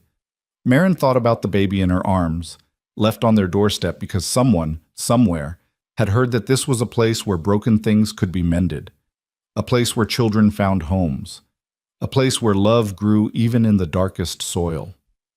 Ivy, she said softly, testing the name. But a different kind, Something that means growing where nothing should grow. Something about resilience. Like what? Marin looked up at the vines growing over the cabin porch, twisted and tough and somehow beautiful despite the harsh conditions. Ivy, she said. Just Ivy. Let her name mean what she becomes, not where she came from. Hale smiled. Ivy it is. They brought the baby inside, adding a fourth cradle to the increasingly crowded cabin. As Marin cleaned and fed the newest member of their family, she felt something profound settle over her. This was who they were now. The people who took in the broken ones, who said yes when the world said no, who built family not from blood, but from choice. 4 daughters, Hale said wonderingly, standing behind Marin as she rocked the new Ivy. We're officially insane. Probably. Marin leaned back against him. But it's a good kind of insane. You sure about this? We just got married this morning, and now we have a 4th child. I'm sure. She looked around at the 4 sleeping girls, Wren, Dawn, the first Ivy, and now this new Ivy. I'm building something here. Something that can't be bought or sold or taken away. A family made of choice and staying. And if more broken children show up on our doorstep, I'll say yes to them too. Even if we have to build an extension onto the cabin? Even then? Hale kissed the top of her head. Then I guess I better start cutting timber. The next morning, Marin woke to chaos. 4 children at various stages of waking and wanting, all needing attention simultaneously. Instead of overwhelming her, it made her laugh. This was her life now. Loud, messy, exhausting, and absolutely perfect. Over breakfast, while Hale juggled feeding the 2 Ivies and Marin helped Wren with her porridge and Dawn made a mess of everything, Wren asked, Mama, why do people keep leaving babies on our porch? It was such a simple, innocent question, but it made Marin pause. She thought about the answer, about what she wanted her daughters to understand about the world and their place in it. Because, she said carefully, sometimes people know they can't take care of their babies the way they deserve, and instead of letting them suffer, they bring them to people who can love them. That's not giving up. That's giving them a chance. Like my first mama did? Wren's voice was small. Exactly like that. Your first mama loved you enough to want you to be safe, even if that meant giving you to someone else. That's brave. Am I brave? The bravest, Marin said, pulling her close. All of you girls are. You survived things that would break most people, and you're here, living and laughing and growing. That's the bravest thing in the world. Wren considered this seriously, then nodded. Good, because I want to help when more babies come. More babies? Hale looked alarmed. How many do you think we're getting? All of them that need us, Wren said matter-of-factly, making Marin laugh despite herself. Let's start with these 4, Marin suggested, and see how we manage. But even as she said it, she knew Wren was probably right. This cabin had become a sanctuary somehow, a place where the broken could be mended and the lost could be found. And as long as she and Hale had breath in their bodies and love in their hearts, they'd keep opening the door. Weeks turned into months, spring melting into summer. The cabin expanded as Hale built an additional room, creating more space for their growing family. The 4 girls thrived, Wren growing tall and confident, Dawn learning to walk and babble in full sentences, the 2 Ivies filling out and becoming healthy under Marin's constant care. Marin learned to distinguish between the Ivies by calling the older one Ivy Rose and the younger Ivy May, giving them each their own identity while honoring the names they'd been given. It worked well, and both girls responded to their full names with delighted giggles. One evening in late June, as Marin sat on the porch watching the sunset while Hale rocked Ivy May and the other girls played in the yard, she felt a profound sense of peace settle over her. This was home. Real, permanent, chosen home. What are you thinking about? Hale asked, noticing her expression. Everything. Nothing. She smiled. Mostly about how different life is now compared to a year ago. Different how? A year ago, I was still flinching every time you moved, still waiting for everything to disappear, still convinced I didn't deserve any of this. She gestured to the girls, the cabin, the life they'd built. Now I'm finally starting to believe it's real, that I get to keep it. You do get to keep it, Hale said firmly. All of it. Forever. Forever is a long time. Not long enough. He shifted Ivy Mae to one arm and reached for Marin's hand with the other. I'm planning on forever with you. Hope that's okay. Marin squeezed his hand, her heart full. More than okay. That night, after the children were finally asleep, a process that took increasingly longer with 4 little ones, Marin opened her journal and wrote her final entry. June 28th. 1 year since everything changed. 1 year since Hale bought my freedom. 6 months since Wren arrived. 4 months since Dawn got her name. 2 months since we married. 8 weeks since Ivy Rose joined us. 6 weeks since Ivy Mae appeared. I've spent so much of my life surviving, I forgot what it feels like to actually live. But I'm learning. Every day I'm learning. I have a husband who chose me, 4 daughters who trust me, a home that's mine. Not bought, not stolen, not temporary. Mine. I was once priced before I held my first child. Now I hold 4, never meant to be sold, only saved. This is the life I chose, and I choose it again tomorrow, and every day after that. This is home. This is love. This is what freedom feels like, and it's worth everything. She closed the journal, set it aside, and climbed into bed beside Hale. He wrapped his arm around her automatically, pulling her close, and she fit against him perfectly, like she'd been made to be there. Love you, he mumbled sleepily. Love you too, she whispered back. And as she drifted off to sleep, surrounded by the soft sounds of her children breathing and her husband's heartbeat steady beneath her ear, Marindale Murdoch knew with absolute certainty that she was finally, truly free. Not because someone had bought her freedom, though Hale had done that twice. Not because she'd escaped or run or fought her way out, but because she'd chosen to believe in something better than survival.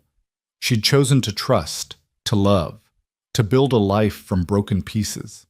She'd chosen to stay when everything in her screamed to run. She'd chosen to become someone new, not forgetting who she'd been, but growing beyond it. She was no longer the girl sold at auction. She was Marin Murdoch, wife, mother, survivor, warrior. And this life, loud, messy, imperfect, and absolutely beautiful, was entirely, completely, perfectly hers. The end.